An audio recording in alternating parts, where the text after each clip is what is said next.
For a decade, I treated my sister-in-law's fragile ego like fine china, stepping softly to avoid a crack. But when Vanessa called to uninvite my two children from the family gala because they were too pretty and would steal focus, the silence between us shifted. She thought she was curating a perfect image, but she had just handed me the first loose thread of a lie that would unravel her entire world. Peace is a heavy thing to carry when you are the only one holding it up. For 10 years, I had treated my relationship with my husband's family like a diplomatic mission in a hostile country. I was the ambassador of good intentions, smiling through the passive-aggressive comments, nodding at the unsolicited advice, and swallowing the sharp little pills of criticism my sister-in-law, Vanessa Hartley, liked to hide inside compliments. I was 33 years old, a mother of two, and a marketing manager for a mid-sized tech firm, yet whenever I entered Vanessa's orbit, I felt like a junior intern trying not to get fired on her first day. Vanessa was not just a sister-in-law, she was an institution. She ran the Hartley family social calendar with the precision of a military general and the aesthetic sensibilities of a magazine editor. Every birthday, every anniversary, every casual Sunday barbecue had a theme, a color palette, and a script. If you went off script, you were not shouted at. You were simply frozen out, subjected to a sudden, confusing, chilly front that could last for months. I had learned the rules. I knew better than to bring a store-bought pie to her Thanksgiving. I knew never to wear white if she was wearing cream. And I knew that my children, while loved in the abstract, were expected to be seen and not heard, ornaments in the grand design of her life. But I thought we had reached a truce. I really did. That belief shattered on a Tuesday afternoon in early October, beginning with the arrival of an envelope that felt heavy enough to be plated in lead. I had just picked up the mail from the box at the end of our driveway. The suburban air was crisp, smelling of dry leaves and damp asphalt. I shuffled through the usual stack of bills and flyers until my fingers brushed against something thick and textured. It was a square envelope, cream-colored, with calligraphy so ornate it looked less like handwriting and more like a computer font trying too hard to look historic. I walked into the kitchen, dropping the junk mail on the counter, and slid my thumb under the wax seal. A wax seal for a family party. Inside was a card made of cardstock so rigid it could have been used as a shingle. The Hartley Family Foundation requests the honor of your presence. It read in gold foil, an evening of legacy and future, the Breyer Estate, Saturday, November 16th. 6 o'clock in the evening, I leaned against the granite island, scanning the rest of the text. It was not just an invitation, it was a rulebook. Black tie optional, strictly enforced, adults and children, welcome. Please see addendum, no cell phone photography during the presentation. Official photography by appointment only. I frowned. I flipped the card over. There was indeed an addendum card, smaller, tucked behind the main invite. It listed an approved photo list. It actually detailed, in bullet points, who was expected to be in which group photos at what specific times. 6:30, the Hartley siblings. 6:45, grandchildren and grandparents. 7 o'clock, the foundation board. TBA. It felt sterile. It felt like a corporate merger, not a celebration of family, but the location gave me pause. The Breyer Estate was a historic mansion about 30 minutes outside of Briar Glen, the kind of place that cost more to rent for an evening than my first car had cost to buy. My husband, Ethan, walked in 20 minutes later, looking worn out from his commute. He loosened his tie as he saw me holding the card. "Oh, is that Vanessa's thing?" he asked, heading straight for the refrigerator. "It is," I said, tapping the card against my palm. "It looks expensive. Ethan, really expensive. And listen to this." I read the photo rules aloud. Ethan popped the tab on a sparkling water and shrugged. "You know how she is. Leah, she likes things organized. Last year at Mom's birthday, nobody got a good picture because everyone was taking selfies. She just wants it to look nice." "It feels controlling," I said quietly. "There is a schedule for when our kids are allowed to stand next to their grandmother." Ethan sighed. The sound of a man who desperately wanted to avoid a conversation about his sister. He walked over and kissed my forehead. "Leah, please, do not start anything. It is one night. Let her play queen for a day. We get free food, we dress the kids up, we go home, easy." "I am not trying to start anything," I said, defending myself against an accusation he had not quite made but definitely implied. "I just get a weird feeling. What is this foundation? Since when do the Hartleys have a foundation?"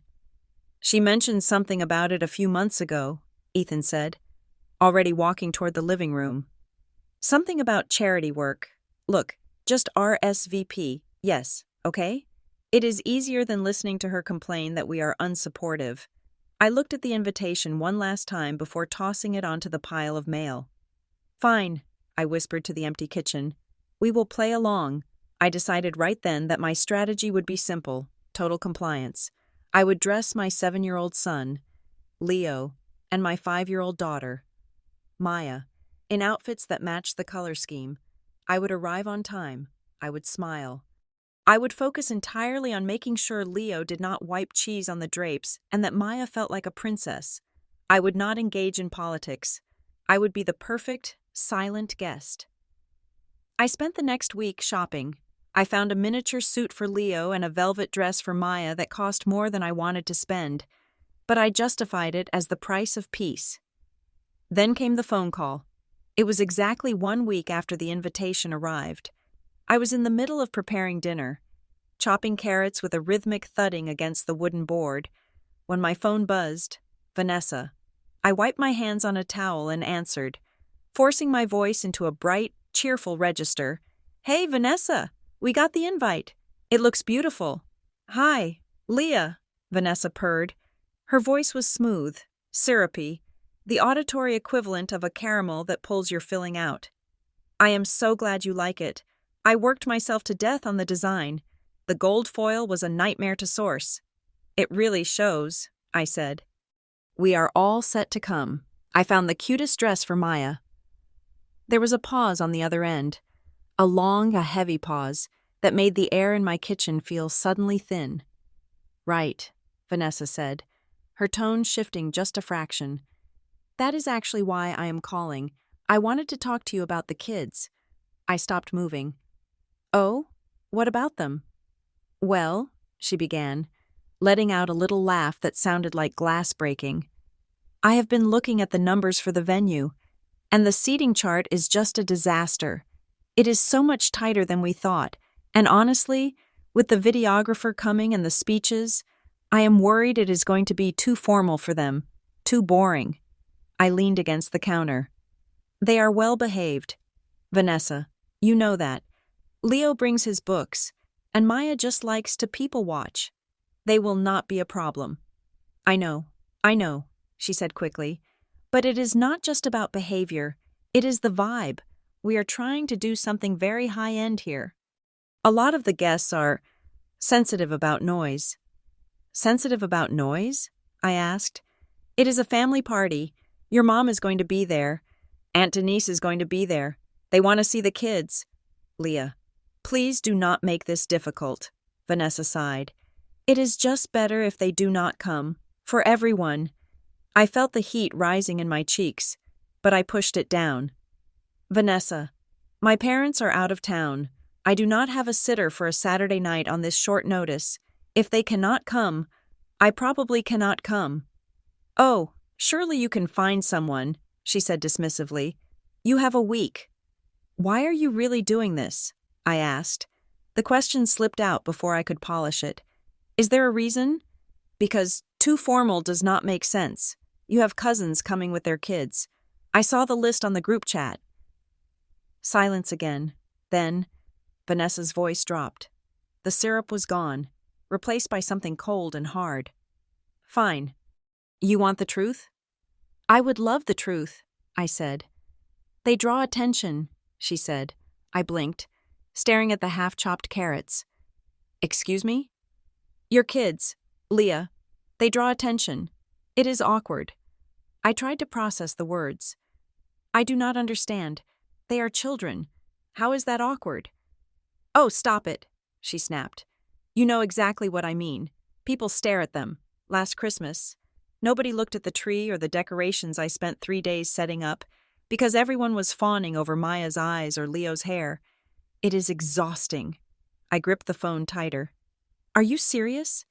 You are uninviting my children because people think they are cute? It is not just cute. Leah, she said, her voice rising with a strange, frantic energy. It is too much. They are too pretty. It distracts from the purpose of the event. This is about the foundation. This is about the family legacy. I cannot have people cooing over your children while I'm trying to make a serious announcement. It pulls focus. It is rude. I stood there, stunned. I had heard of bridezillas banning children because of crying or running, but I had never, in my life, heard of an aunt banning her niece and nephew because they were too pretty. So, I said slowly, testing the words to make sure I was not hallucinating. You are saying my children are banned because they look too good? That is the reason? People comment too much, Vanessa said, sounding vindicated, as if this was a perfectly logical argument. It disrupts the flow. I need the room focused on the stage, not on your table. Just get a sitter. Leah, you will have more fun without them anyway. You can actually drink. She hung up before I could respond. I stood in the silence of my kitchen, the phone still pressed to my ear. My heart was hammering a frantic rhythm against my ribs. Too pretty. She had actually said it. I wanted to scream. I wanted to call her back and unleash 10 years of suppressed rage. I wanted to tell her she was insecure, petty, and delusional. But then I looked through the archway into the living room. Leo was building a complex tower out of magnetic tiles, his brow furrowed in concentration. Maya was singing a made-up song to her stuffed rabbit. They were innocent. They were happy. If I exploded now, if I made this a war, they would feel the blast radius. They would know something was wrong. They would internalize that their aunt did not want them. I took a deep breath. I set the phone down. I picked up the knife and finished chopping the carrots. When Ethan came home, I did not shout. I did not throw plates. I waited until the kids were in bed, and then I told him what happened. She said that? Ethan asked, rubbing his temples. He looked pained. That they are too pretty? Verbatim, I said. She said they distract from the purpose of the event. Ethan let out a long groan. God, she is so extra. I am sorry. Leah, that is ridiculous. It is mean, I said. It is cruel. I know, he said. But look, maybe she is just stressed. You know she gets crazy when she plans things. If we fight her on this, she will just play the victim. She will tell Mom we are trying to ruin her big night. So we just take it? I asked. We get a sitter, Ethan said. We go, we make an appearance, and next weekend, we take the kids to the zoo. Just us. A better day. They will not even know they missed anything. I looked at my husband. He was a good man, but he had a blind spot the size of a continent when it came to his sister. He thought this was just another one of her quirks, like the color-coded napkins. Fine, I said. I will tell the kids it is a boring, grown-up party. The next morning, that is exactly what I did. I sat Leo and Maya down over pancakes. Guess what? I said, putting on my best conspiratorial face. Mom and Dad have to go to a super boring dinner next Saturday. Lots of speeches, no toys allowed, probably broccoli for dinner. Leo made a face. Yuck. Exactly, I said. So, instead of dragging you two to the boring broccoli party, we are going to have a pizza night here with Mrs. Gable. You can pick the movie, any movie you want. Even the one with the robots? Leo asked, his eyes lighting up. Especially the one with the robots, I promised. They cheered. They were relieved. I had protected them, but as I watched them eat, a cold knot formed in my stomach. I had protected them, but I had allowed Vanessa to win. I needed a sanity check. I met Maren Cole for lunch that Tuesday. Maren had been my best friend since college. She was a lawyer, sharp-tongued and fiercely loyal. the kind of person who could spot a lie from 3 blocks away. I told her everything. The invitation, the call, the specific wording. Marin did not eat her salad. She just stared at me, her fork hovering in midair. "Leah," she said, her voice low, "that is not just jealousy. That is abuse." "It feels like jealousy," I said. "No." Marin shook her head. "Jealousy is rolling your eyes when someone looks good, uninviting children from a family event because you cannot handle the attention they get. That is pathological. She is isolating you. She is punishing you for having what she considers to be better assets. It is emotional abuse. Plain and simple." I stirred my iced tea. "I just want to get through the night without a scene." "You can go," Marin said, "but you need to be smart. This is not normal behavior. Leah, and usually, when people like Vanessa start tightening the screws like this, it means they are hiding something, or they are escalating. Escalating how?" "She is controlling the image," Marin said. "Strict photo rules, banning the pretty kids. She is curating a reality. You need to document this." "Document what? A phone call?" "Everything," Marin insisted. "Save the texts, save the emails. Write down what she said about the kids while it is fresh in your memory. If she decides to spin this later, and she will, you need to have your version of events locked down." I took Marin's advice, though I felt silly doing it. That evening, I opened the Notes app on my phone and typed out the conversation with Vanessa word for word. Then I opened the family group chat on WhatsApp. The chat, usually a stream of birthday emojis and pictures of dogs, had been active lately with Vanessa's updates about the foundation event. I scrolled back, looking for a message I remembered seeing a few days ago. A question from cousin Sarah asking if kids needed tickets. It was gone. I frowned. I scrolled up and down. I remembered seeing it. I remembered Vanessa replying with a vague, "We will handle it." Both messages were deleted. In fact, several messages were missing. A comment from Ethan's aunt about the venue being awfully expensive was gone. A question about who was funding the foundation was gone. Vanessa was scrubbing the chat. I felt a chill that had nothing to do with the air conditioning. This was not just party planning. This was information control. I started taking screenshots. I captured the few remaining messages where Vanessa dictated the dress code. I captured the "only admins can send messages" notification that had popped up briefly before being disabled again. Then, a notification slid down from the top of my screen. A private message from Talia Reed. Talia was a cousin-in-law, married to Ethan's cousin Mark. We were friendly, mostly bonding over being the outlaws at family gatherings. "Hey, Leah." The message read, "Weird question. Did you tell Vanessa you were planning some kind of photo shoot at the party?" I stared at the screen. I typed back quickly. "What? No. Why?" 3 dots danced on the screen. Then, "Okay, that is what I thought. Vanessa is telling people you were demanding a professional photographer for Leo and Maya. She is saying she had to ask you to leave them home because you were trying to make them the center of attention." My stomach dropped. It was a preemptive strike. She knew the too pretty excuse was insane. So she had invented a lie where I was the unreasonable one.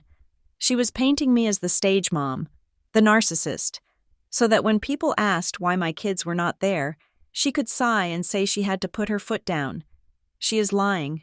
I typed, "She uninvited them because she said they were distracting." "I believe you," Talia replied. "Just wanted you to know. She is working the phones. Be careful." Leah. I set the phone down on the sofa cushion. The anger that I had suppressed earlier came rushing back. But this time it was cold. It was clarifying. Ethan wanted peace. He wanted me to smile and bear it. But Vanessa was not interested in peace. She was interested in domination. She was assassinating my character to cover up her own insecurity. I looked at the invitation again. Sitting on the coffee table, the gold foil glinted under the lamp.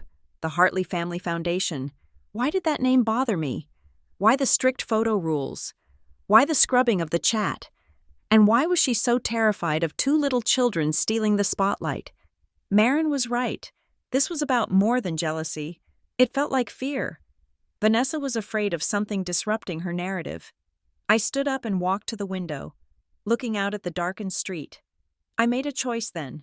I would not fight her on the invite. I would not beg to bring my children. I would leave them safe at home with Mrs. Gable, eating pizza and watching robots. But I would go to that party. I would wear the dress code. I would follow the rules. And I would watch her. I would watch every move she made, every person she spoke to, and every dollar she tried to collect. She wanted me there without my children because she thought I would be weaker. She thought that without my props, I would fade into the background. She was wrong. Without my children to worry about, I had nothing to do but pay attention. I picked up my phone and sent a text to Ethan, who was upstairs putting the kids to bed. I am in. Let us go to the party. I did not tell him about Talia's text. I did not tell him about the deleted messages. He would just panic. He would try to fix it. This was not something to be fixed. This was something to be exposed. Vanessa wanted to be the star? Fine, I would be the audience, but I would be the kind of audience that takes notes. I walked into the kitchen and poured myself a glass of water. My hands steady. The truce was over. She had banned my children for being beautiful. It was a mistake she was going to regret. Not because I was going to make a scene, but because she had just ensured that the one person in the room who saw through her bullshit was going to be watching her with undivided attention. I took a sip of water. Game on, Vanessa, I whispered. I went upstairs to kiss my sleeping children goodnight, their faces soft and perfect in the dim light. They were too pretty. She was right about that. They were beautiful, innocent, and real. And I would burn her little kingdom to the ground if she ever tried to use them to make herself feel tall again. But for now, I would just wait. The party was 10 days away. I had time to prepare. 3 days after the phone call that uninvited my children. I sat across from my mother-in-law, Denise Hartley, in a coffee shop that smelled intensely of roasted beans and expensive perfume. I had initiated the meeting. In the past, I would have avoided Denise after a conflict with Vanessa, knowing that Denise viewed her daughter as a fragile creature who needed constant protection, and her son, my husband, as a sturdy workhorse who could fend for himself, but this time was different. I wanted to see if the rot had spread to the roots. Denise was 65 and wore her elegance like armor. She sat with perfect posture, sipping a cappuccino, her eyes scanning the room as if checking for spies. "I am so glad you called, Leah," she said, setting her cup down with a delicate clatter. "I hate it when there is tension. It upsets my stomach." "I do not want tension either." "Denise," I said, keeping my hands wrapped around my warm mug. But I was hurt. Vanessa uninvited Leo and Maya because she thinks they are distracting. I just wanted to know if you agreed with that. Denise sighed, a long, weary exhalation that signaled I was being difficult. She reached across the table and patted my hand. Her skin was cool and dry. "Oh, Leah, you know how Vanessa gets. She has this vision in her head.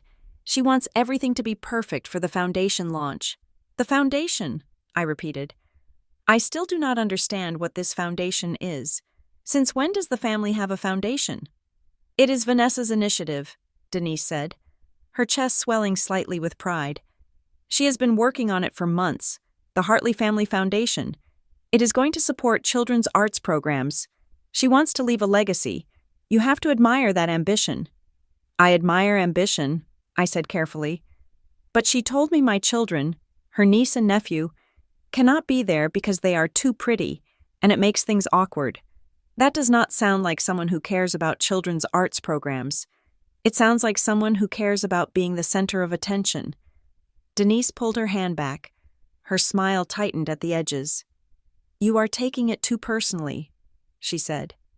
"Vanessa is under a lot of pressure. She has sponsors coming, she has press coming, and frankly, Leah, you have to admit," she trailed off, looking out the window.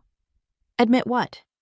"Well," Denise said, turning back to me with a look of feigned sympathy, "you are raising such confident kids, especially Maya. She walks into a room and expects everyone to look at her. It is charming, of course, but it can be a bit much for Vanessa. She just wants one night where she is the one shining. Is that so terrible? I felt a cold drop of shock slide down my spine. Raising confident kids. She made it sound like a character flaw. She made it sound like I was training my daughter to be an arrogant show pony, rather than simply loving her enough to let her exist without apology. My daughter is 5, I said, my voice steady but hard. She is not trying to steal anyone's thunder. She is just happy. Of course, of course. Denise waved her hand dismissively. I am just saying, I can see why Vanessa feels overshadowed.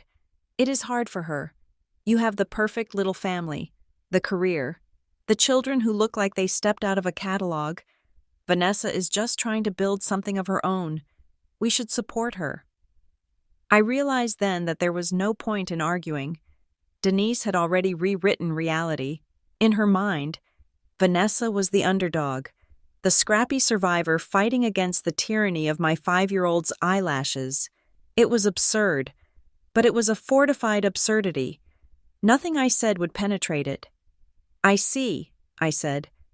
So, the family supports this ban? We support peace, Denise said firmly.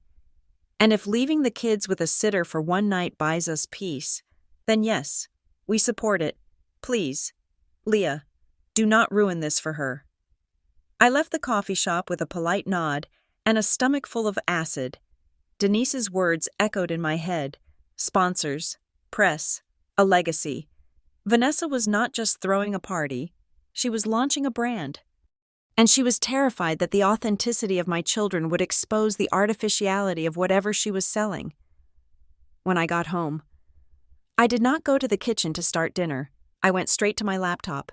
I sat at the dining room table and opened a search engine. I typed in Hartley Family Foundation. Nothing. I tried Hartley Foundation Briar Glen. Still nothing. I switched to the state's business entity search. If she was collecting money, she had to be registered. I typed in the name again. There it was.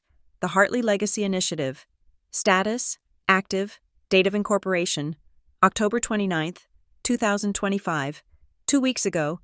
She had registered the entity 2 weeks ago, but she had been talking about this legacy for months. I clicked on the filing details. The registered agent was not a lawyer. It was Vanessa herself, listed at her home address, but the board members were what caught my eye. Usually, a family foundation lists family. My husband, Ethan, wasn't there. Denise wasn't there. The officers listed were Vanessa Hartley and 2 names I didn't recognize, Sarah Jenkins and Robert Vance. I quickly searched for Sarah Jenkins. A LinkedIn profile popped up. She was a freelance event planner in Briar Glen. I searched for Robert Vance. He was a web designer. This was not a board of directors. This was her payroll. She had listed her employees as the governing body of a nonprofit organization. My heart started to beat faster. I was not a lawyer, but I knew enough from my time in corporate marketing to know that this looked sloppy. It looked rushed. And if she was soliciting donations under the guise of a long-standing family institution, when the ink on the incorporation papers wasn't even dry. She was walking a very thin legal line. My phone buzzed on the table. It was Talia Reed, the cousin-in-law who had warned me about the smear campaign. Leah, are you around? The text read, I need to ask you something weird. I called her immediately. Hey, Talia said. Her voice hushed. I cannot talk long. I am at work. But has Vanessa asked you for a support letter yet? A support letter? No. What is that? She is emailing all the cousins, Talia whispered. She wants us to write these testimonials about how the Hartley family has always been dedicated to charity and how this foundation is the culmination of generations of service. She wants us to sign them and send them back by Friday so she can print them in the program. But that is not true, I said. The Hartleys do not have a history of charity. Ethan's grandfather left some money to a cat shelter once, but that is it. I know, Talia hissed. That is the problem. She is asking us to fabricate a history. And get this. She sent a link for the RSVP that is different from the one on the invite. She is pushing the older relatives to use it. Aunt Beatrice called me because she couldn't figure it out on her iPad. Send me the link, I said. I cannot, Talia said. It is a personal link. Whatever you do, do not sign anything. Leah. We hung up, and I sat there staring at the screen, fabricating history, pressuring relatives. This was evolving from a vanity project into something predatory. I needed to see that RSVP link. I thought of Aunt Beatrice. She was 82, sweet as pie, and completely baffled by technology. She lived 10 minutes away in an assisted living facility. I looked at the clock. It was 4 in the afternoon. I grabbed my keys. When I arrived at Aunt Beatrice's apartment, she was delighted to see me. We drank tea and chatted about the weather for 20 minutes before I gently steered the conversation to the party. Oh, the gala, Beatrice beamed. Vanessa called me 3 times this week to make sure I was coming. She is such a dear. She sent me an email to confirm my seat, but these fingers just do not work on the screen like they used to. Let me help you with that, I said, flashing my most helpful smile. Do you have your iPad? She handed me the device. I opened her email and found the message from Vanessa. The subject line was, Urgent. Secure your VIP seating for the Legacy launch. I clicked the link.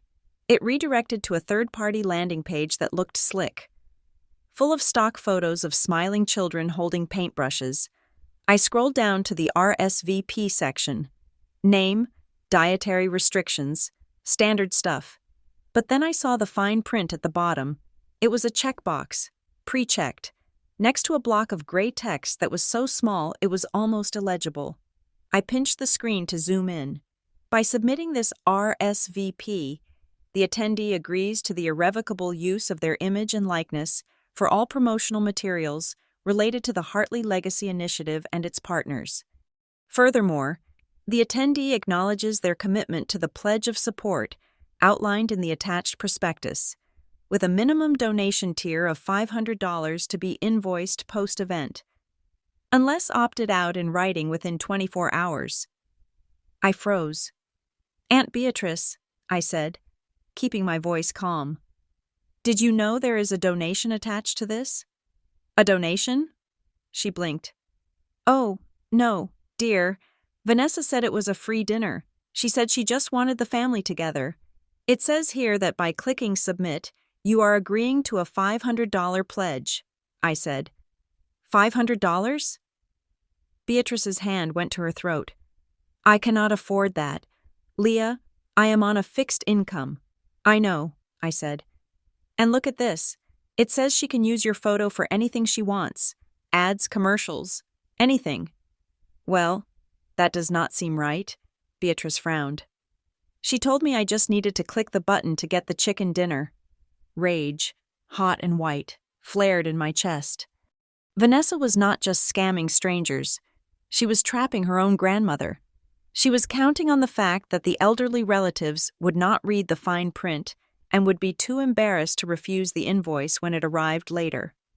Do not worry, Aunt Beatrice, I said. I am going to uncheck this box for you, and I'm going to take a screenshot of this form, just in case.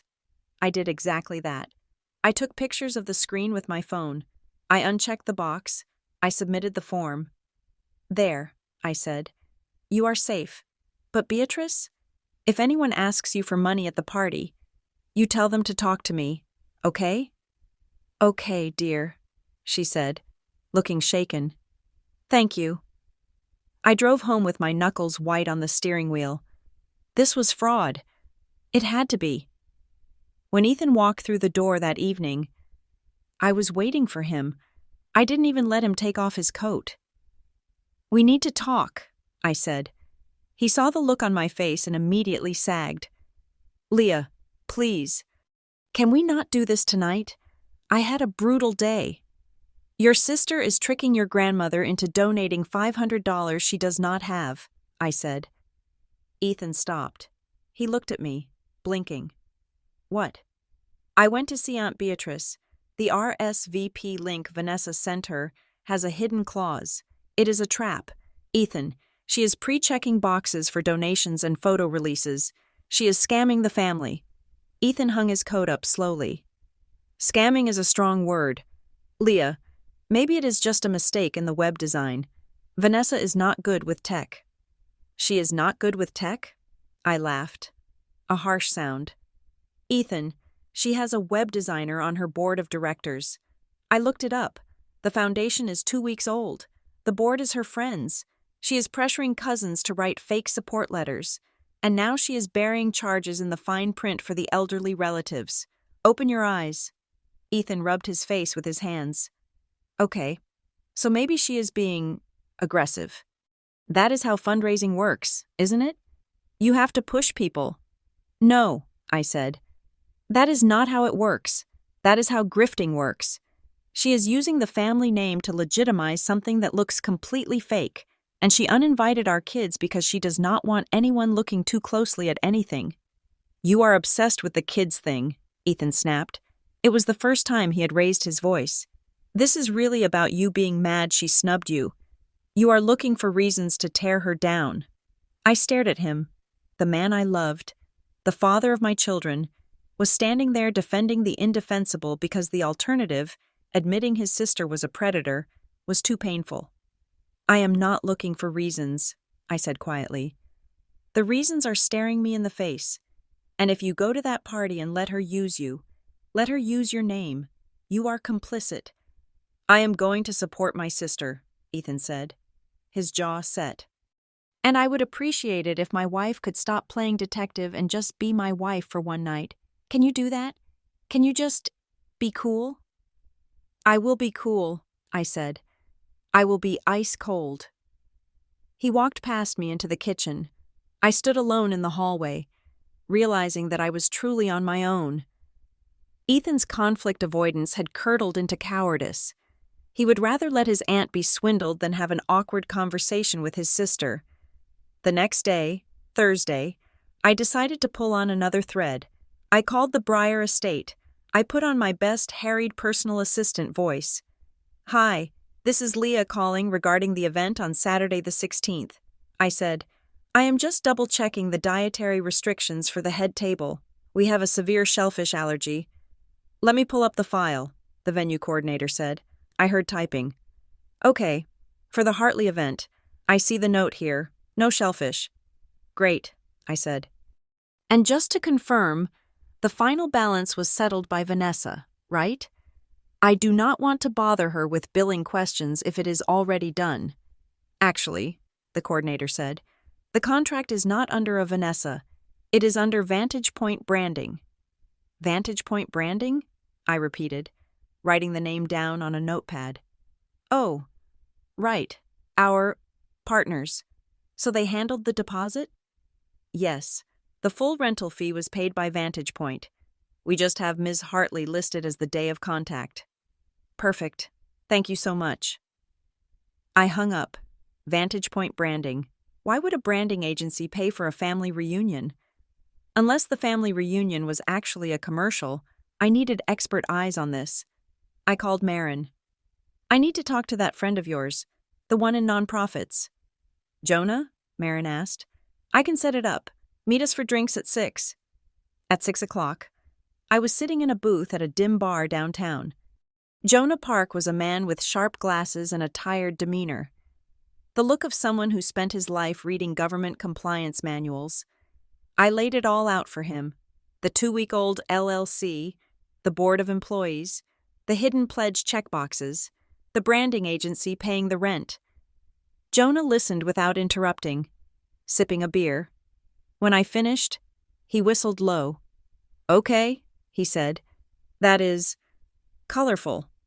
Is it illegal? I asked. The pledge box is shady as hell, Jonah said. Consumer protection laws frown on negative option billing, which is what that is. Pre-checking a donation box is a great way to get sued. What about the foundation itself? If she is soliciting tax-deductible donations, she needs 501c3 status from the IRS, Jonah explained. That takes months to get. If she just incorporated 2 weeks ago, she definitely does not have it yet. She might have applied, But she cannot legally tell people their donations are tax-deductible, yet unless she has a fiscal sponsor. A fiscal sponsor? An established charity that takes the money for her and passes it along, Jonah said. If she does not have that, and she is telling people to write checks to a foundation that is actually just a private LLC, that is fraud, that is wire fraud, mail fraud, take your pick. So I should call the police? Jonah shook his head. Not yet. You have suspicions, not proof. You do not know where the money is going yet. Maybe Vantage Point Branding is a fiscal sponsor. Maybe she has a pending application. If you accuse her now, she will spin it. She will say you are crazy. She will say it is all administrative errors. So what do I do? You go to the party, Jonah said. You look for the solicitation. Look for the language. Does it say tax deductible? Does it list an EIN number? And most importantly, look at how she collects the money. If she asks for checks made out to her personally, or to this Vantage Point company, that is your smoking gun. Okay, I said. I can do that. But be careful, Leah, Jonah added, looking me in the eye. People who run schemes like this rely on social pressure. They bank on the fact that nobody wants to be the rude person who asks questions at a party. If you start pulling at the strings in public, she is going to attack you. She will make you the villain. She has already started, I said. She has already painted me as the villain. I drove home that night feeling a strange mixture of dread and adrenaline. The pieces were coming together. It wasn't just a party, it was a harvest. She was harvesting her family's reputation, their money, and their images to feed something else. When I walked into my house, the silence was heavy. Ethan was already asleep, or pretending to be. My phone chimed, a voicemail. I did not recognize the number, but I knew the voice instantly. Hi, Leah. It was Vanessa. But not the syrupy Vanessa, and not the screaming Vanessa. This was a low, intimate voice, the kind you use when you are telling a secret. I heard you went to visit Aunt Beatrice today. That was so sweet of you, helping the elderly. There was a pause. I could hear her breathing. I just wanted to call and make sure we are good, because I am getting some weird vibes, Leah, and I really need this night to go well. For everyone. I would hate for things to get complicated. Your place in this family. Well, we all love Ethan so much. We would hate to see him torn in the middle of something unnecessary. My hand tightened around the phone. So just be a guest, she continued, her voice lightening up, becoming fake again. Drink some champagne. Look pretty. Do not make things weird. Okay? See you Saturday. The line went dead. I stood in the dark kitchen, the moonlight spilling across the floor. It was a threat, a polite, veiled threat, your place in this family. She was suggesting that if I caused trouble, she would turn the family against me so hard that my marriage might not survive it. She was holding my life hostage against her success. I looked at the refrigerator, covered in Leo's drawings and photos of Maya. She had targeted my children. She was scamming my elders, and now she was threatening my marriage. Fear flickered in my chest, hot and sharp, but then it cooled into something solid. She thought I would be scared. She thought that by threatening my standing in the family, I would retreat. She did not understand that by threatening me. She had freed me. I no longer had anything to lose. I was not going to that party to make a scene. I was not going to flip tables. I was going to be the most polite, observant, dangerous guest in the room. I would bring my phone, I would bring my eyes, and I would bring the truth. I walked upstairs, undressed in the dark, and slid into bed beside my husband. He shifted in his sleep. Turning away from me, I looked at his back. I hoped he would wake up in time. I hoped he would see her for what she was before it was too late. But if he didn't, I would have to save him from himself. I closed my eyes. The party was in 48 hours. I was ready. The Friday before the event felt less like the day before a party and more like the stillness before a hurricane makes landfall. The air in our house was thick with unsaid things. Ethan had left for work early, muttering something about a breakfast meeting, but I knew he was just avoiding the sight of me packing his tuxedo while his children ate cereal in their pajamas, completely oblivious that they had been deemed social hazards by their own aunt. I was in the laundry room, steaming the wrinkles out of my navy blue gown, when my phone buzzed on the dryer. I expected it to be Marin with a pep talk, or maybe Talia with more gossip from the front lines, but the name on the screen made me freeze. Camille Dorsey. Camille was Vanessa's shadow. They had been friends since high school, a duo that operated with a terrifying synchronicity. Where Vanessa was loud and demanding, Camille was quiet and efficient. She was the one who executed Vanessa's wildest ideas, the one who made the reservations, sent the emails, and smoothed over the feathers Vanessa ruffled. If Vanessa was the general, Camille was the chief of staff. I hesitated, the steam wand hissing in my hand. Why would she be calling me? I slid the answer icon across the screen. Hello? Leah, Camille said. Her voice sounded thin, frayed at the edges. Do you have a minute? I am steaming a dress for a party I am dreading, I said, deciding honesty was the only currency I had left. So yes, I have a minute. I wanted to apologize, she said.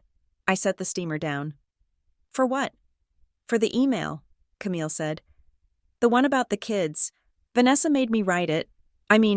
She dictated it, and I typed it. But I hit send, and I feel sick about it. I leaned against the washing machine. You should feel sick, Camille. It was gross. I know, she whispered. I know it was, but you have to understand. She is spiraling. Leah, I have never seen her like this. Spiraling how? She is obsessed, Camille said. She has this idea that this foundation is going to fix everything. She thinks if she pulls this off, if she gets the donors and the press, then she finally matters. She feels like everyone looks at you and sees success. They see the career, the marriage, the kids, and she looks at herself and sees missed opportunities. So she bans my children? I asked. How does that help her legacy? Because she compares herself to them, Camille said, and the words landed heavy in the room. She was talking about it the other night after her third glass of wine. She said she looks at Maya and sees everything she is not. Young, beautiful, effortless. She said she cannot stand the thought of standing next to her in a photo and looking like the tired aunt. It is not hatred. Leah, it is panic. She is terrified of being invisible in her own movie. I closed my eyes. It was pathetic, and it was tragic, but it did not make me forgive her. In fact, it made me angrier. Adults are supposed to manage their insecurities, not weaponize them against 5-year-olds. Why are you telling me this, Camille? I asked. Because I am tired, she said, her voice cracking.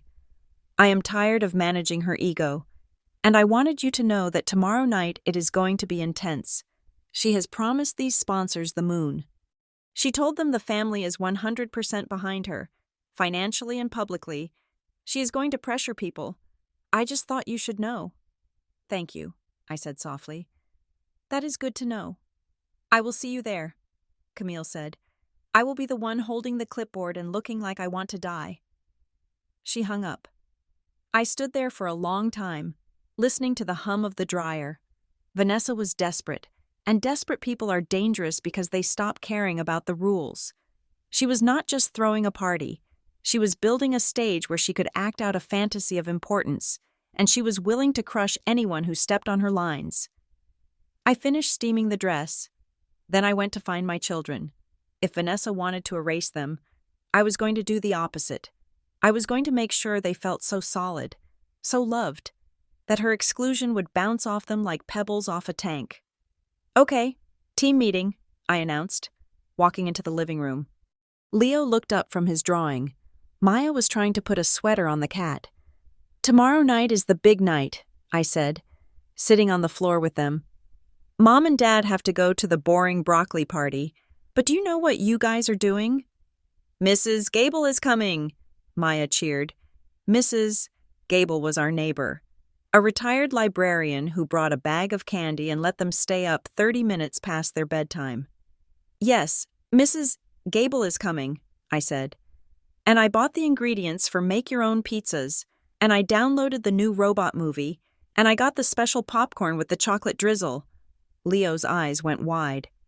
The chocolate drizzle?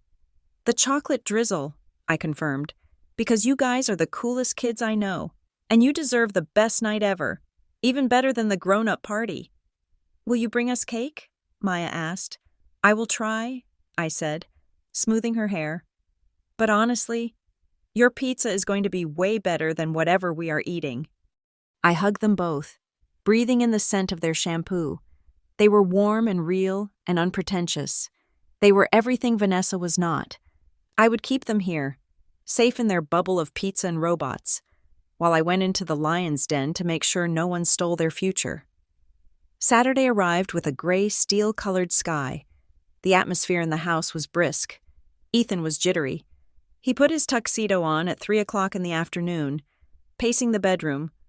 I should go early, he said, checking his watch for the 10th time. Mom asked me to help greet the early arrivals, the board members. The board members, I repeated, applying my mascara in the mirror. You mean Sarah the party planner and Robert the web designer? Ethan winced. Leah, stop, please, just be nice. I am always nice, I said. I am the soul of courtesy. I am going to take my car, he said. You can drive yourself?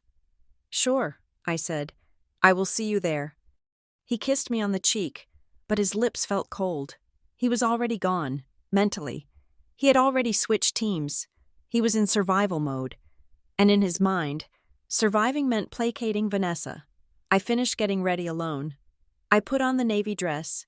It was modest, elegant, and severe. I pulled my hair back into a tight chignon. I wore simple diamond studs. I looked like a lawyer going to court, not a socialite going to a gala. That was the point. I kissed the kids goodbye, handed the reins to Mrs. Gable, and walked out to my car. The drive to the Breyer estate took 40 minutes. As I turned off the main highway and onto the winding private road that led to the venue, I saw the lights. They had uplighting on the trees, purple and gold, the colors of royalty, or perhaps a high school football team.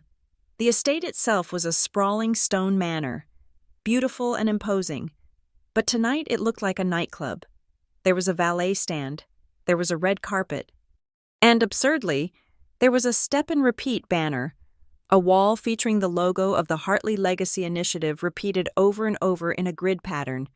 A photographer was stationed there, snapping photos of guests as they arrived. I handed my keys to the valet and walked toward the entrance. I watched as my husband's cousin, Mark, and his wife, Talia, stepped onto the red carpet. They looked uncomfortable. The photographer barked instructions at them. Chin up. Turn to the left. Smile. Big smiles. It felt less like a family reunion and more like a product launch for a new energy drink.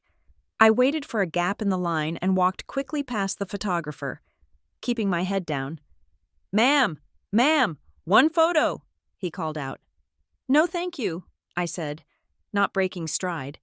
I walked through the massive oak doors and into the ballroom. The room was transformed. Tables were draped in heavy gold linens. The centerpieces were floral arrangements so large they blocked the view across the table. A projector screen the size of a billboard hung at the front of the room, displaying a loop of the foundation's logo. But it was the sound that struck me. Usually, at family weddings or parties, there is a dull roar of conversation. Laughter. People shouting across the room. Here, it was a murmur, a low, cautious hum. People were standing in tight clusters, holding champagne flutes, whispering. They looked over their shoulders. They checked their phones furtively. It felt like a room full of people who had been briefed on a hostage situation. I scanned the crowd. I saw familiar faces, aunts, uncles, cousins, but they looked stiff. I heard a whisper to my left. 2 of Ethan's cousins were standing near a pillar. Can't believe we have assigned seats, one muttered. I know, the other replied. And did you see the sign by the bar? 2-drink maximum. Since when does Vanessa police the wine? Since she wants us sober for the pitch, the first one said. I moved deeper into the room. I saw Vanessa. She was standing near the stage, wearing a gold sequined gown that caught every photon of light in the room. She looked spectacular. I had to give her that, but she also looked frantic. Her eyes were darting around the room, tracking every waiter, every guest, every camera angle. She was speaking to a man in a sharp suit, one of the sponsors, I assumed. She was laughing too loudly, her hand on his arm, performing a version of charm that looked exhausting. I decided to stay on the perimeter. I walked toward the bar, intending to get a club soda and find a vantage point. Well, if it isn't the exile, a voice rasped. I turned. Standing by a high-top table, nursing a tumbler of amber liquid, was Greta Lyle. Greta was a legend in our circle. She was 70 years old, wealthy, divorced 3 times, and possessed a lack of filter that was both terrifying and refreshing. She had been friends with Ethan's late father. Hello, Greta, I said, smiling genuinely for the first time that night. You look wonderful. I look like a disco ball, Greta snorted, gesturing to her silver jacket. And this party looks like a pyramid scheme. I laughed. It is certainly produced. Greta took a sip of her drink. I heard about the kids. Leah. My smile faded. Oh, ridiculous, Greta spat. Cruel and ridiculous. I told Denise that to her face. I said, Denise, since when do we ban children from a family party because they are too cute? She told me to hush. Thank you, I said. It means a lot to hear someone say that. Vanessa is losing it, Greta said, lowering her voice. Look at her. She is running around like she is trying to sell timeshares. And have you seen the envelopes? The envelopes? They are handing them out at the door now, Greta said. Go get yours. It is a hoot. I frowned. I hadn't received an envelope because I had bypassed the greeters. I walked back toward the entrance. Sure enough, there was a table manned by 2 young women in black headsets, staff from the branding agency, no doubt. Name? One asked, not looking up. Leah Simmons. She checked a list on an iPad. Table 4. Here's your welcome packet. She handed me a thick cream-colored envelope. I took it and walked to a quiet corner near the coat check. I slid a finger under the flap and opened it. Inside was a glossy brochure titled The Vision. It was full of vague buzzwords. Empowerment, future, creativity.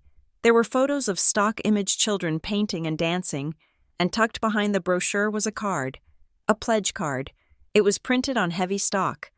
I, the undersigned, proudly pledge my support to the Hartley Legacy Initiative. There were tiers. Bronze, $500, silver, $1,000, gold, $5,000, platinum, $10,000. And at the bottom, a QR code. Scan here to fulfill your pledge immediately. But it was the text below the QR code that made my blood run cold. All donors will be recognized during the Circle of Gratitude ceremony at 8 p.m. Please submit your pledge prior to the presentation to ensure your name is included on the screen. I stared at the card. This was the trap. She wasn't just asking for money. She was threatening social embarrassment. If you didn't pledge, your name wouldn't be on the screen. In a room full of family and wealthy peers, the absence of your name would be a glaring signal that you were cheap, or unsupportive, or broke. It was weaponized peer pressure. She was going to shame people into donating. I looked up and saw Aunt Beatrice sitting at a table nearby. She was holding her envelope with trembling hands, looking confused. She looked terrified. I felt a surge of protectiveness. This wasn't just a bad party. This was a shakedown. I tucked the pledge card into my clutch. Evidence. I walked back into the main room. I needed to find Ethan. He needed to know what was about to happen. I spotted him across the room, standing near the stage with his mother. Denise looked pale. She was wringing her hands, nodding as Vanessa whispered something furiously in her ear. Denise didn't look like a proud matriarch. She looked like a hostage. Ethan was standing slightly behind them, looking at his shoes. I started walking toward him, He looked up. Our eyes locked across the room. For a second, I expected him to smile, or to wave, or to mouth, "Help me." Instead, he looked panicked. He quickly looked away, turning his back to me to engage in a fake conversation with a waiter. My heart sank. Vanessa had gotten to him. She had probably told him that I was coming to cause a scene, that I was unstable, that I was jealous. She had poisoned the well so thoroughly that my own husband was afraid to be seen making eye contact with me. I stopped walking. I took a deep breath. Fine, I thought. If you want to be a coward, be a coward. I will stand alone. I moved to my assigned table. Table 4. It was in the back, near the kitchen doors. Of course, I stood there, observing. The room was filling up. The VIPs, the sponsors and the local journalist Vanessa had bragged about, were seated at table 1, right in front of the stage. Vanessa was hovering over them, pouring wine, laughing, touching their shoulders. She was working the room with a frantic energy. She moved from group to group, her smile fixed and bright. But I noticed something. When she walked away from a group, her face would drop for a split second. A flash of pure terror would cross her features before she reset the mask for the next interaction. She was terrified this wasn't going to work. She turned and began walking toward the back of the room, heading for the kitchen. She saw me. She stopped. For a moment, the mask slipped completely. She looked at me with cold, hard dislike. Then, the smile snapped back into place. She sashayed over to me. "Leah!" she exclaimed, her voice loud enough for the nearby tables to hear. "You made it." "Hello, Vanessa," I said calmly. "It is quite a production." "Isn't it?" she beamed, spreading her arms. "We really wanted to elevate the family brand. It is about time we stepped up, don't you think?"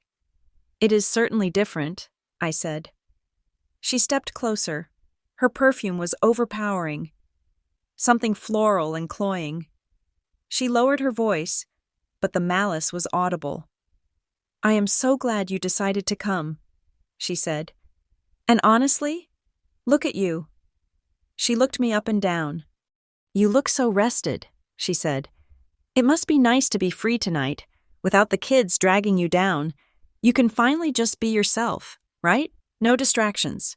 It was a precision strike. She was implying that my children were a burden, and that without them, I was finally acceptable. She was trying to make me feel grateful for her cruelty. I looked her in the eye. I didn't blink. "My children are never a burden, Vanessa," I said, my voice low and even. "They are the best part of my life, and they are at home, safe and happy, eating pizza. They are not missing anything here." Vanessa's smile twitched. "Well," she said, breezy and dismissive, "just try to enjoy yourself, and please try to smile. You look so severe in that dress. We have a photographer. You know, we do not want you looking miserable in the background of the official shots." "I am just observing," I said. "Observe away," she said. "Just do it quietly. I have a lot riding on this." She turned on her heel and walked away, her gold sequins shimmering. I watched her go. She thought she had won. She thought that by seating me in the back, by uninviting my kids, by intimidating my husband, she had neutralized me. She didn't realize that the back of the room was the best place to see everything. I took my phone out of my clutch. I opened the camera app. I snapped a photo of the pledge card with the QR code. I snapped a photo of the screen displaying the circle of gratitude threat. Then I sat down and waited. The lights dimmed. The music swelled. A dramatic, orchestral piece that sounded like the soundtrack to a superhero movie. A spotlight hit the stage. "Ladies and gentlemen," a voice boomed over the speakers, "please welcome the visionary behind the Hartley Legacy Initiative, Ms. Vanessa Hartley." Applause scattered through the room. It was polite, but not enthusiastic. Vanessa walked onto the stage, waving like she had just won an Oscar. She took the microphone. "Welcome, family and friends," she breathed. "Tonight is about the future." I sat back in my chair, my hands folded in my lap. "Go ahead, Vanessa," I thought, tell us your story. I am recording every word. As she began to speak, weaving a tale of generational charity that I knew for a fact was a lie, I felt a tap on my shoulder. I turned. It was Jonah Park, Marin's friend from compliance. He was wearing a suit that was slightly too large for him. Mind if I sit here? He whispered. I snuck in as a +1 for your cousin Talia. Please, I said, sliding over. Jonah sat down. He looked at the stage, then he looked at the pledge card on the table. He picked it up. He adjusted his glasses. Wow, he whispered. She is really doing it. She is running a live pledge drive without a 501c3 status. Is that bad? I asked. It is bold, Jonah said. And if she processes these payments through a non-charitable entity, it is theft. He pulled out his phone. I am going to run the QR code, he said. Let us see where the money goes. I nodded. On stage, Vanessa was crying. Fake tears, glistening in the spotlight. My family has always believed in giving back, she sobbed. I looked at Jonah. I looked at the pledge card. I looked at my husband, who was staring at his sister with a look of utter defeat. The trap was set, but Vanessa didn't realize she was the one standing in it. The applause following Vanessa's opening remarks was thin, scattering across the high ceilings of the ballroom like dry leaves skittering on pavement. It was not the thunderous ovation of a movement being born. It was the polite, obligatory noise of family members who just wanted their dinner. I sat at table 4, my hands resting in my lap, watching my sister-in-law beam under the spotlight. She looked triumphant, but I could see the sheen of sweat on her upper lip, the way her eyes darted frantically to the front table where the VIPs sat.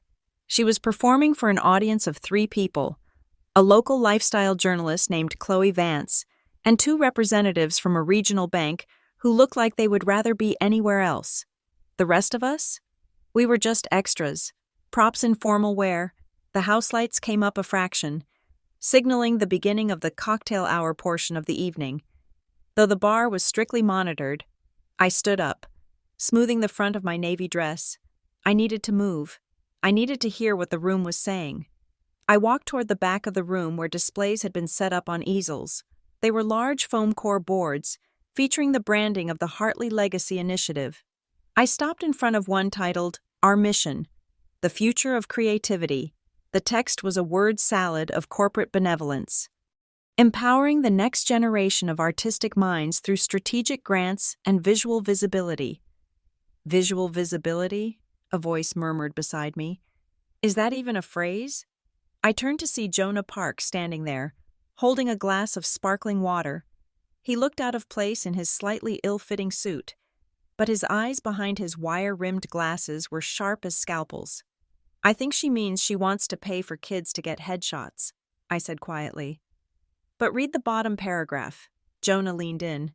Target demographic: underprivileged youth in the greater Briar Glen area. He let out a low whistle. Okay, so she is raising money for underprivileged children. And yet, I said, keeping my voice level, she banned her own niece and nephew from the building because they were too distracting. She told me explicitly that children ruin the aesthetic of a serious event. Does that sound like someone who cares about empowering the next generation? It sounds like a disconnect, Jonah said. A massive one. He pulled his phone out of his pocket, shielding the screen with his body so no one else could see. I ran the QR code from the pledge card you showed me. And? It is messy. Leah, Jonah said, his voice dropping to a whisper. The donation page uses a generic payment processor. It is not Stripe for nonprofits or anything standard. And the merchant name on the receipt isn't Hartley Legacy Initiative or even a pending charity name. It is Vantage Point Branding, LLC. I felt a cold spike in my chest. The same company that paid for the venue. Exactly, Jonah said. So, legally speaking, if your Aunt Beatrice gives $500 tonight, she is not donating to a charity. She is paying a marketing firm. If Vanessa claims that is tax deductible, she is committing fraud. If she just pockets it, it is embezzlement. Either way, The money is not going where she says it is. She is funneling the donations through her own company, I realized. Or her friend's company. It looks that way, Jonah said. The page has all the right buzzwords. Gift, pledge, support. But nowhere does it list an EIN number or 501(c)(3) status. It is designed to look like a charity portal. But it functions like a checkout lane for a service. I looked across the room at Vanessa. She was laughing at something the journalist said, throwing her head back in a gesture that looked practiced in a mirror. She was stealing from her grandmother. She was stealing from her cousins, and she was doing it while wearing a $3,000 dress. Keep digging, I told Jonah. I need to know who owns Vantage Point. Already on it, he said. Slipping away into the crowd, I continued my circuit of the room. I needed to gauge the temperature. The guests were behaving strangely. Usually, at a Hartley gathering, there was a looseness. Uncle Bob would be telling loud jokes. The cousins would be huddled in a corner gossiping. But tonight, everyone was stiff. They held their envelopes like they were holding subpoenas. I walked past a cluster of ferns near the bar and heard a voice I recognized. It was Vanessa. I stopped. She was just around the corner, out of sight, speaking to someone. From the tone, it was the journalist, Chloe. Oh, you know how it is, Vanessa was saying, her voice dropping into a confidential, weary register. I try to be inclusive, but sometimes you have to draw boundaries for the sake of the work. It must be hard, Chloe's voice replied. Managing family dynamics with a project this big. It is, Vanessa sighed. Especially with my sister-in-law, Leah. She is sweet, but she is very intense about her children. She has this pageant mom energy, if you know what I mean.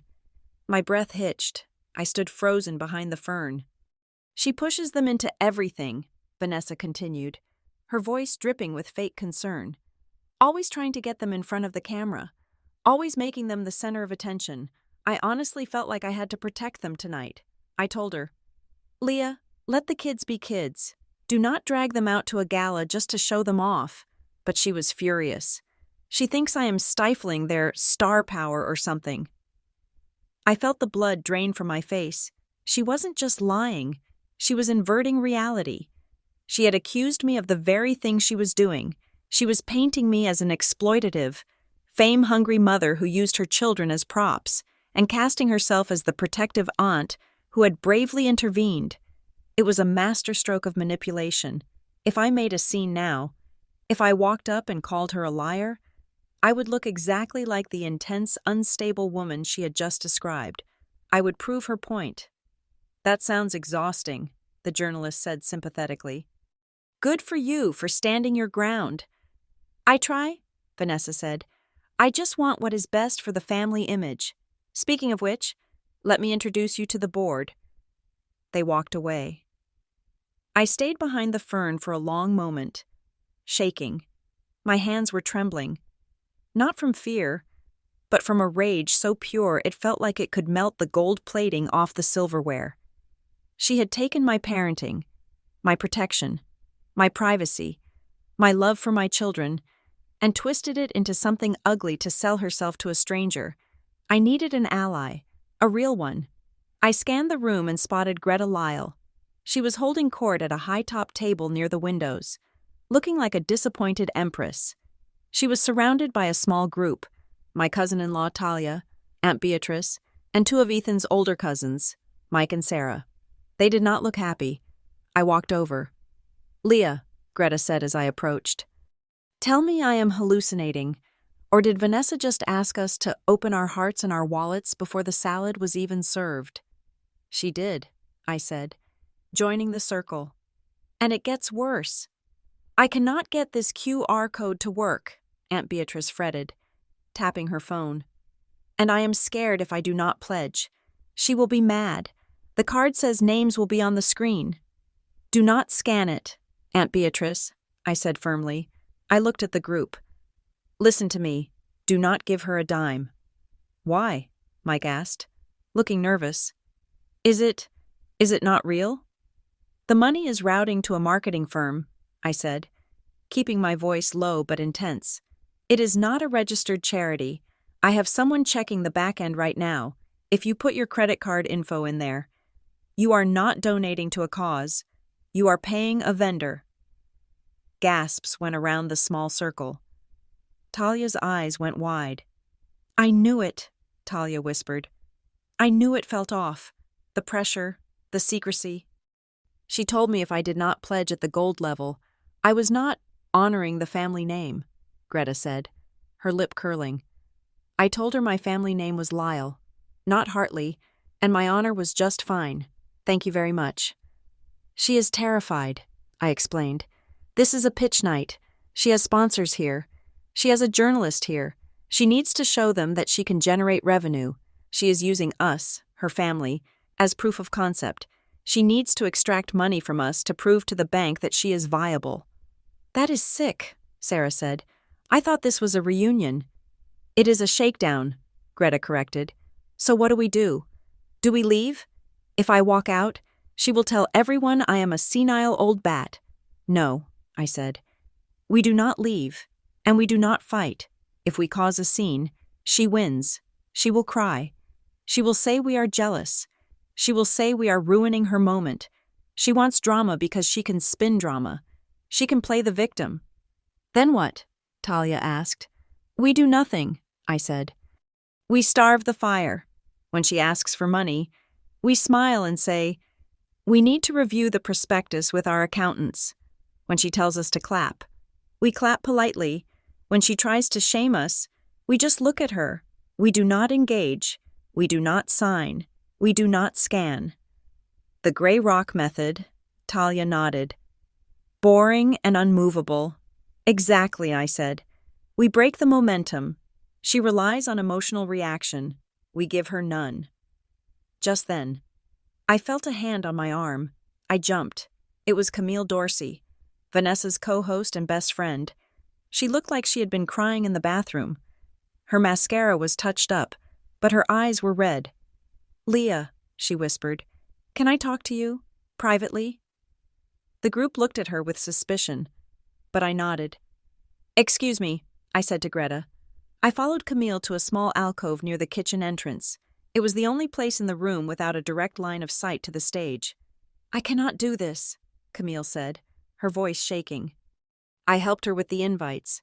I helped her with the decor. But I did not know she was going to do the circle of gratitude thing. It is humiliating. The what? The list, Camille said. She's going to put a list of names on the screen, people who pledged, and people who didn't. She is going to call it the pending support list, to shame them. I felt my stomach turn. That is psychotic. Camille. I know, she sobbed. And the kids. Leah, you have to know. The reason she banned Leo and Maya. She said they were too pretty, I said. She said they were distracting. It was the photographer, Camille admitted.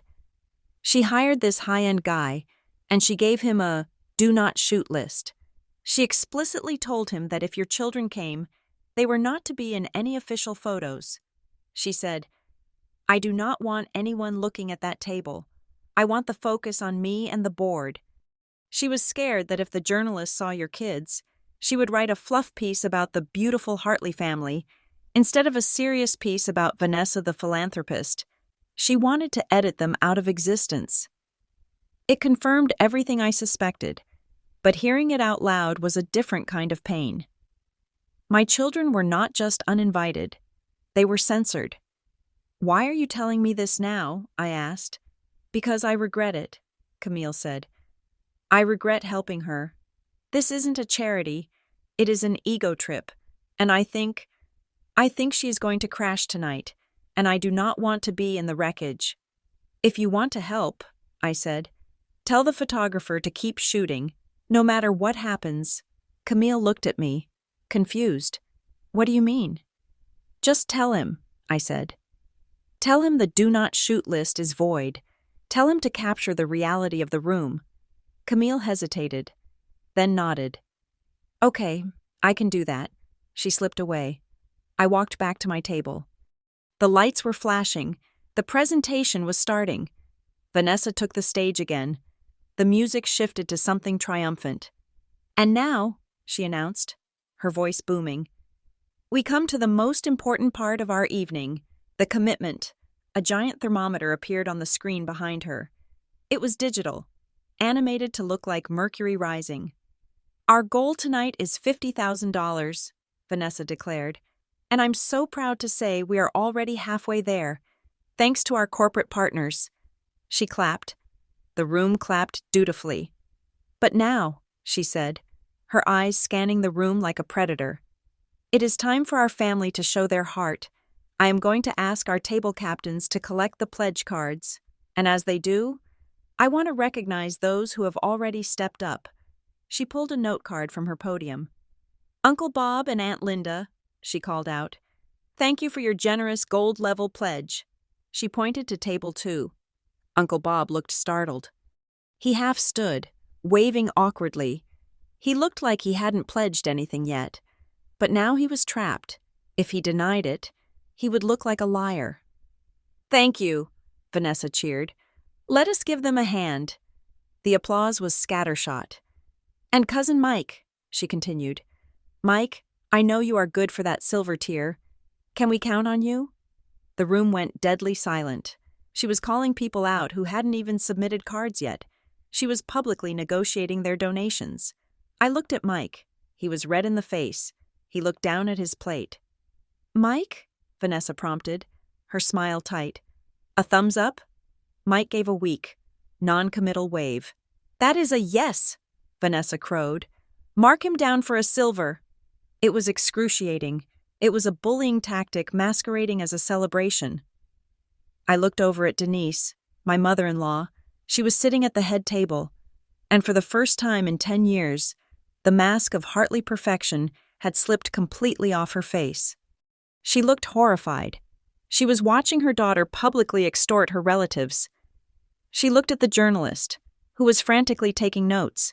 She looked at the bank reps, who were exchanging uncomfortable glances.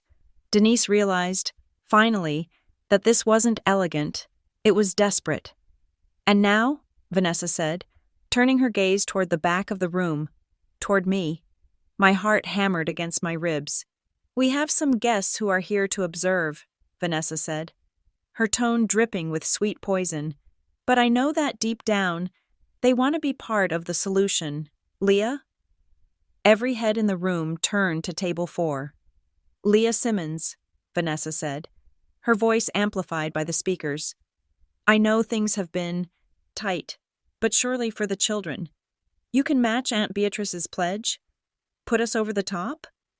She was baiting me. She was trying to force me to either publicly declare I was broke, things have been tight, or force me to pay her. I slowly stood up. The room held its breath. Ethan, at the front table, looked like he was about to vomit. He stared at his hands. I did not look at Vanessa. I looked at the screen. I looked at the Legacy Initiative logo. I kept my face perfectly smooth. I did not smile. I did not frown. I simply brought my hands together and clapped. Once, twice, 3 times, a slow, rhythmic, polite clap. I did not speak. I did not nod. I did not reach for my purse. I just stood there, a figure in navy blue, applauding the performance. Vanessa waited for me to speak. She waited for me to stammer. "Of course," or "I can't." I gave her nothing. The silence stretched. My clapping was the only sound in the room. It was an awful, heavy sound. Other guests started to turn back to Vanessa. They sensed the power shift. Vanessa had asked a direct question, and I had answered with a wall of silence. Vanessa's smile faltered. She looked unsure of what to do. If she attacked me, she looked mean. If she kept waiting, she looked weak. "Well," she stammered, "I am sure we can count on everyone to do their part." She quickly moved on to the next name. "Cousin Sarah." I sat down. My hands were shaking in my lap. But I had done it. I had refused to play. Under the table, my phone buzzed. I pulled it out. It was a text from Talia, who was sitting 3 tables away. "Leah, I found it." I looked up at Talia. She was typing furiously. Another text came through. I remembered the Memorial 5K Vanessa organized 3 years ago for Uncle Jerry. I went back through my old emails.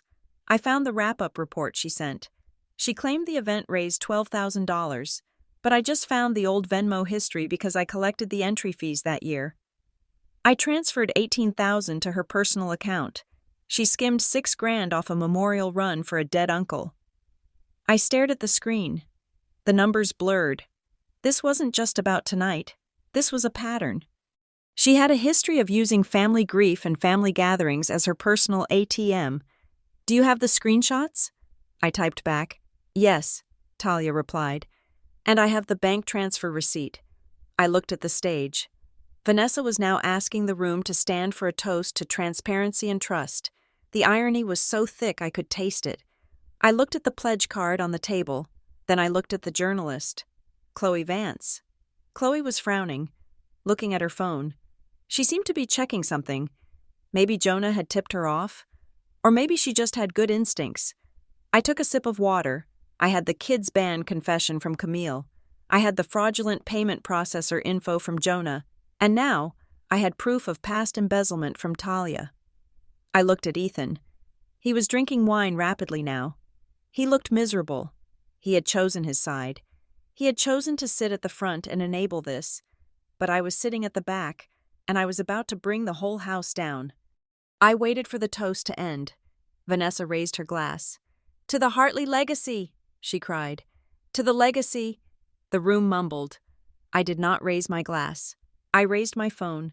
I forwarded Talia's screenshots to my own email. Then I forwarded them to Marin. "Keep these safe," I typed. The speeches were ending. The Circle of Gratitude slideshow was next.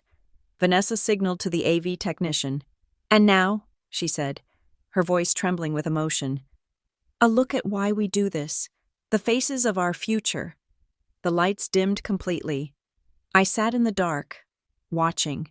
I knew what was coming. I knew she had used my children's photos. She had banned them from the room, but she had stolen their faces to sell her lie. But she didn't know that I knew. And she didn't know that the audience she was projecting to was no longer a room of supporters. It was a room of victims who were slowly, quietly waking up. The ballroom air had become stifling, a thick soup of expensive perfume, stale champagne, and the nervous sweat of 50 people being held financially hostage. I slipped out the side door onto the terrace, gasping as the cold November air hit my face. My hands were trembling, not from the cold, but from the adrenaline coursing through my veins. I pulled my phone from my clutch and dialed Marin. She answered on the first ring. "Tell me you didn't punch her," Marin said. "I didn't punch her," I said, leaning against the rough stone balustrade. "But I might throw up.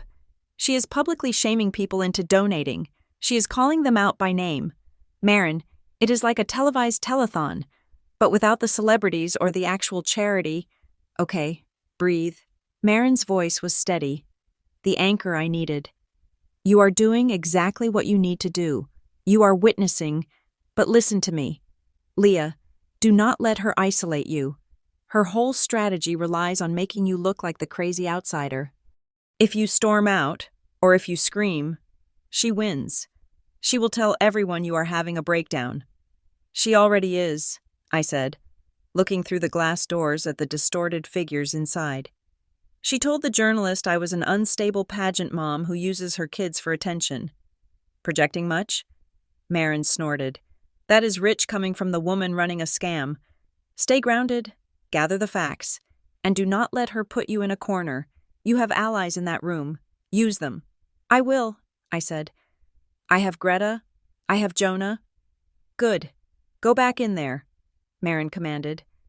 "And Leah, do not let her see you bleed." I hung up and took a deep breath. Filling my lungs with the scent of damp earth and decaying leaves, I smoothed my hair. I checked my reflection in the darkened glass. I looked calm. I looked composed. I looked like a woman who had nothing to hide. I pushed the door open and stepped back into the lion's den. The room had darkened while I was outside. The chatter had died down. A hush had fallen over the tables, directed toward the massive screen behind the stage. Vanessa was at the podium. her face illuminated by the glow of the projector. "And now," she said, her voice dropping to a whispery, reverent tone that made my skin crawl, "I want to share a little surprise, because family is not just about who is in the room tonight. It is about the moments that built us, the memories that bind us."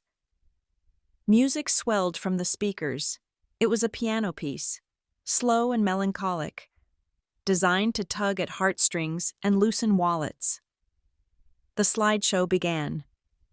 It started innocuously enough, grainy photos of Ethan and Vanessa as children, playing in a sandbox, a photo of their parents at their wedding, a shot of Aunt Beatrice holding a newborn baby.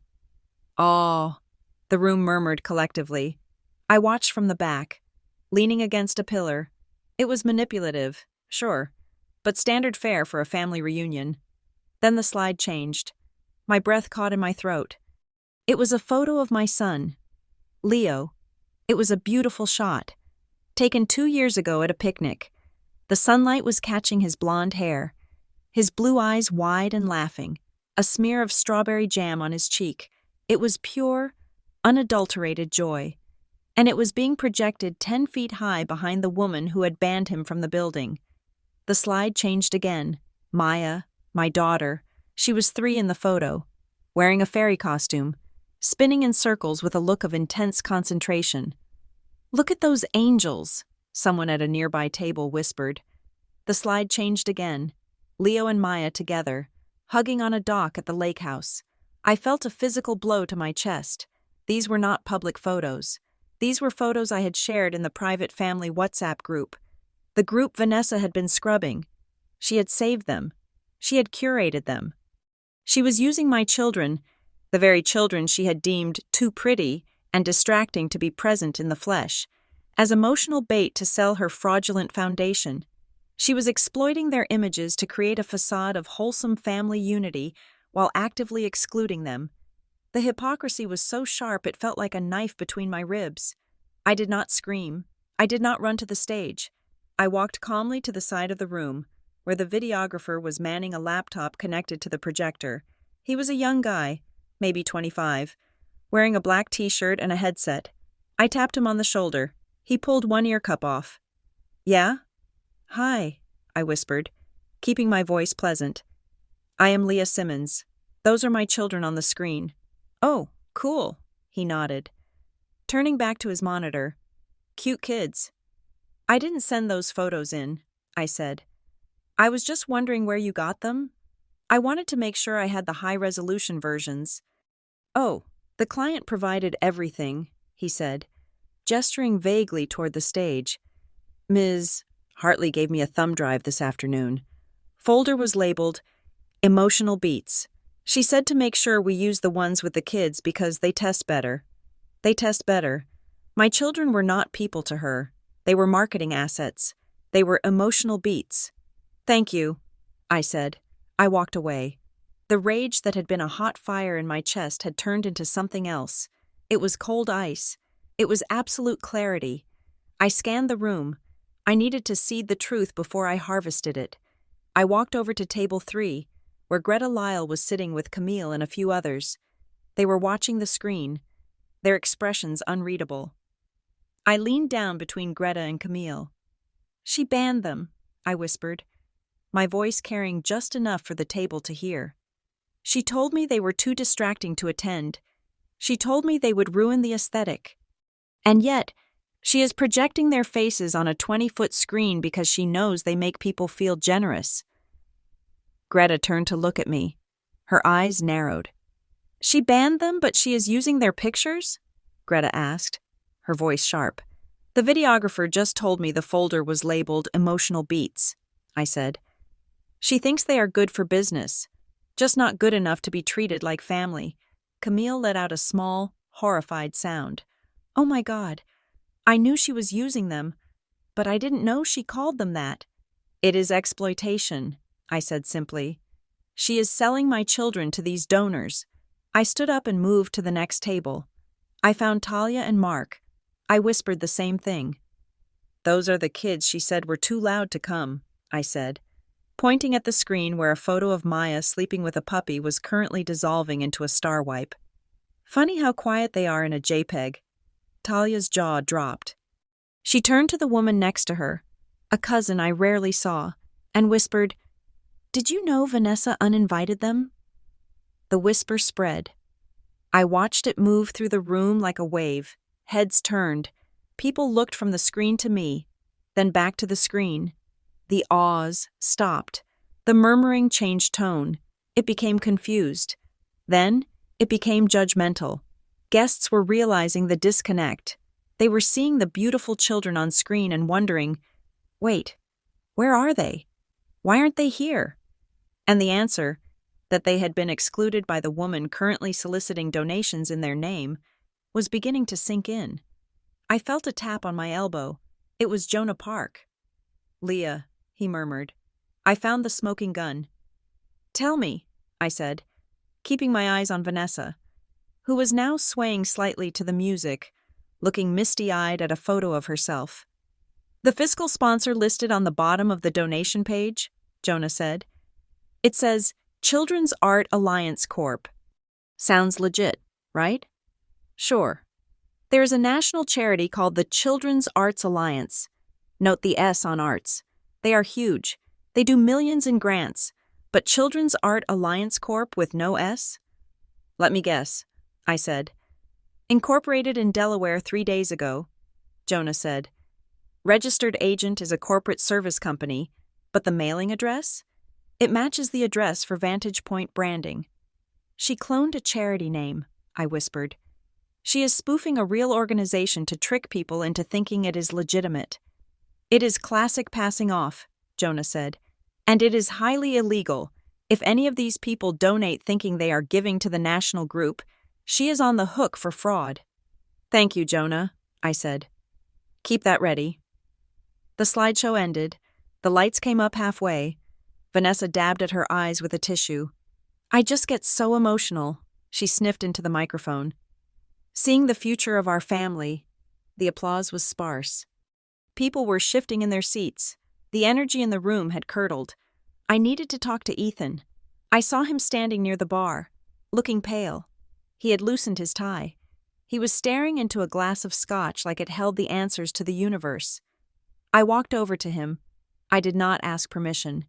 I took his arm and steered him firmly toward the hallway leading to the restrooms. It was quiet there, away from the prying eyes of the donors. "Leah, I cannot do this right now," Ethan mumbled. Trying to pull his arm away, I backed him against the wall. I was small, but in that moment, I felt 10 feet tall. "You are going to listen to me," I said. "And you are going to listen to me as my husband, not her brother." "She is just trying to do something good," Ethan said weakly. "Why do you have to ruin it?" "She is not doing good." "Ethan," I said. "She is cloning charities. She is funneling money to her friend's marketing firm. And she is using photos of our children, the children she kicked out, to manipulate people into giving her cash."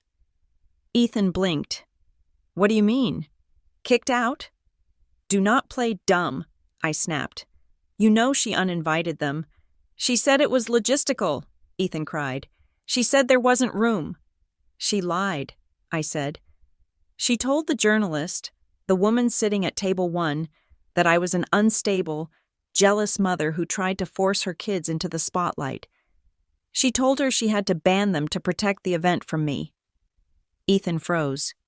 She said that?" "She said I used them as props," I continued, my voice trembling with the effort to keep it low. "She assassinated my character to a reporter. Ethan, she told a stranger that your wife is crazy. And then she put our children's faces on a screen to make herself look like a saint." Ethan looked at me, really looked at me. He saw the lack of hysterics. He saw the cold, hard truth in my eyes. "She told me," Ethan started, his voice cracking. "Before you got here, she pulled me aside. She told me you were coming here to make a scene. She said you were jealous of her success. She told me I needed to control you." "And you believed her," I said. It wasn't a question. "I didn't want to," Ethan whispered. But she was so convincing. She was crying. She said you were trying to sabotage the family legacy. The legacy is a lie. Ethan, I said, there is no foundation. There is just a desperate woman trying to buy respect with other people's money, and she used you to keep me quiet. Ethan slumped against the wall. The denial was breaking. I could see the horror dawning on him. He realized he had been recruited as a soldier in a war against his own wife. I am sorry, he whispered. Leah, I am so sorry. I do not want your apology yet, I said. I want your spine. She is about to ask for the big money, and I am going to stop her. You can stand with me, or you can stand with her. But you cannot stand in the middle anymore. I turned and walked back into the ballroom. I didn't look back to see if he was following. The atmosphere in the room had shifted from awkward to hostile. Vanessa was back at the podium. She seemed to sense the change. Her smile was brittle. She was gripping the lectern too tightly. Okay, she chirped. I am seeing a lot of empty baskets. Let us get those pledge cards in. Remember, the circle of gratitude is coming up, and we want everyone's name on that screen. She pointed to a table near the front. Mr. Henderson, can we count on the bank for a platinum pledge? Mr. Henderson, the bank representative, cleared his throat. He did not smile. We will need to review the prospectus details before making a commitment, he said. His voice was professional, cold, and final. Vanessa blinked. Oh, of course, but a verbal pledge? Just for the spirit of the night? We will review the paperwork, Mr. Henderson repeated. He placed his pledge card face down on the table. It was a rejection, a public one. A ripple of energy went through the room. If the bank wasn't giving, why should anyone else? Vanessa's eyes darted to the next table. Cousin Mark, I saw you holding that pen. Mark, emboldened by the banker, sat back in his chair. He crossed his arms. I think we're going to hold off for now. Vanessa, Mark said. Talia and I have some questions about the administrative costs. Questions? Vanessa laughed. A high-pitched, nervous sound. What questions? It is all in the brochure. It is for the children. Does the brochure explain why the donations go to a marketing firm? Greta Lyle's voice cut through the air. She didn't stand up. She just spoke from her seat, loud and clear. Vanessa froze. Excuse me? The QR code, Greta said, waving her phone. It pays Vantage Point branding. Isn't that Camille's firm? Or your friends? The room went silent, dead silent. Vanessa's face went white, then red. That is just a processing partner, she stammered. It is temporary. The foundation is still processing. So it is not a registered charity? The journalist, Chloe Vance, asked. She wasn't taking notes anymore. She was looking at Vanessa with the predatory gaze of a reporter who smells blood. Vanessa looked trapped. She looked at the guests. She looked at the sponsors. She was losing them.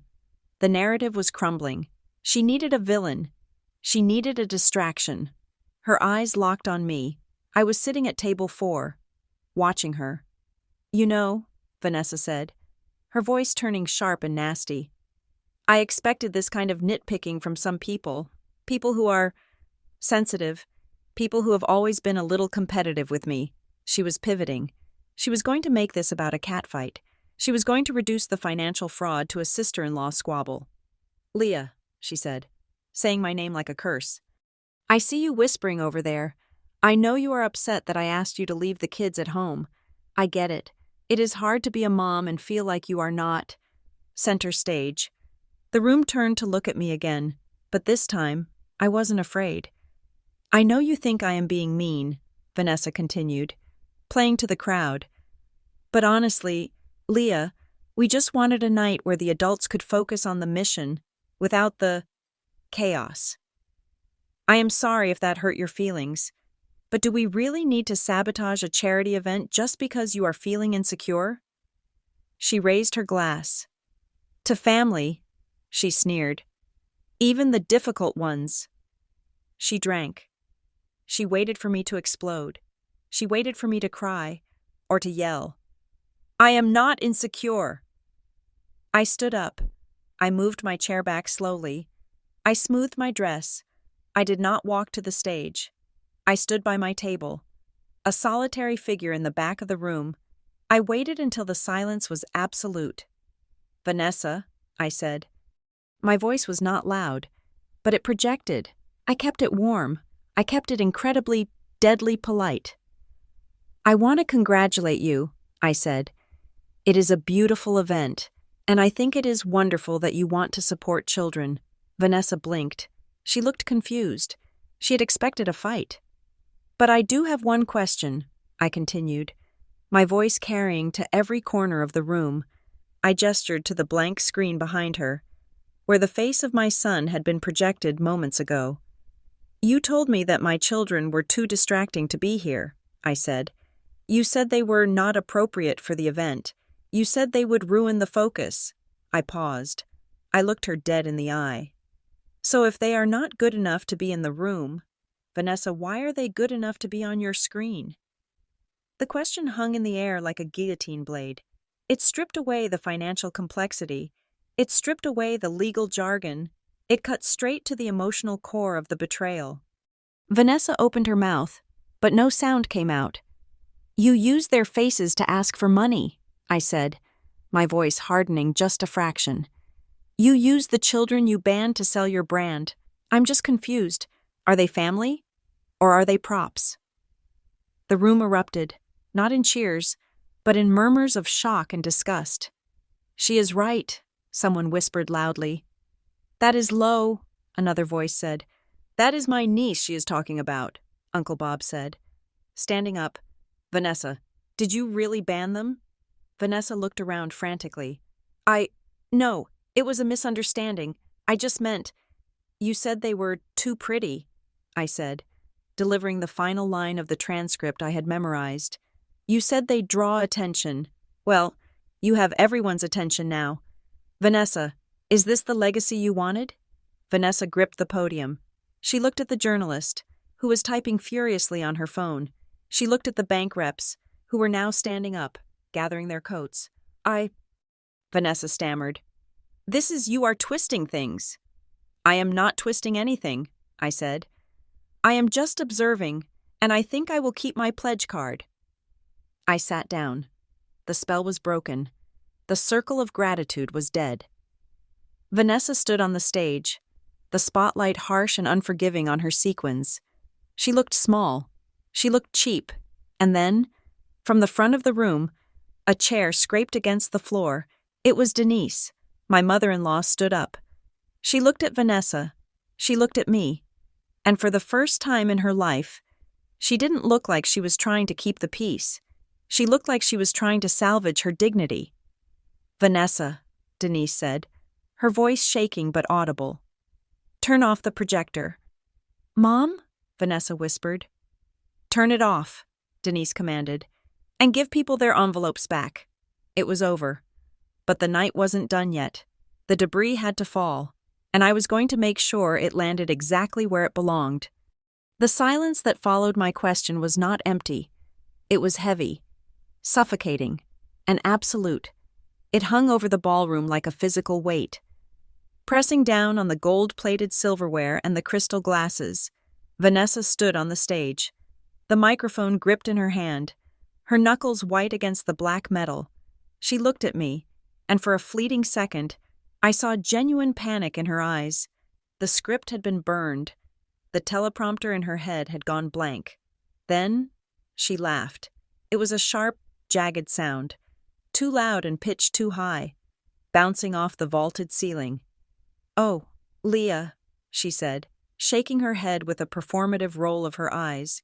You are being so dramatic. Honestly, it is a slideshow. It is just family memories. Everyone loves seeing the kids. I thought you would be happy to see them included. She gestured vaguely to the screen, which was now black, the image of my children finally extinguished. It is a tribute, she added, her smile straining at the edges. Can we not make everything a battle? It is exhausted. She looked out at the audience. expecting them to join her in a collective eye roll at the sensitive, difficult sister-in-law. She waited for the chuckle of agreement. It did not come. Instead, there was a low murmur. It started at table 3 and spread outward. People were leaning in, whispering to their neighbors. The hypocrisy was too glaring to be brushed aside with a laugh. You cannot tell a room full of people that children are banned for being distractions and then use those same children as the emotional climax of your fundraising pitch. It does not track. And in a room full of people who were being asked to part with thousands of dollars, inconsistencies were not just social faux pas, they were warning signs. Greta Lyle was the first to break the murmuring. She did not stand up. She did not raise her voice. She simply turned her chair slightly so she was facing the stage directly, her silver jacket catching the light. "Vanessa," Greta said.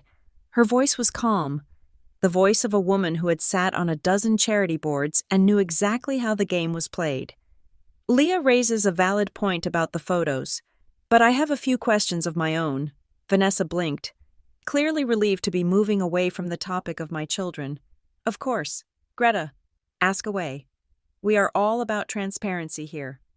"Wonderful," Greta said. "I am looking at this pledge card. It asks for a credit card number or a check, but it does not specify the entity. If I write a check for $5,000 tonight, who exactly is the payee? Is it the foundation? Is it you? Or is it this Vantage Point company listed on the website?" The air in the room grew instantly colder. Vanessa shifted her weight. "Well, as I said, we are in the process of unifying our accounts. Vantage Point is just handling the logistics for tonight, to make it smooth. So the money goes to a marketing firm," Greta said flatly. "And then what? They transfer it to you? How do we track the overhead? What percentage of my $5,000 actually goes to the children's art programs you mentioned?"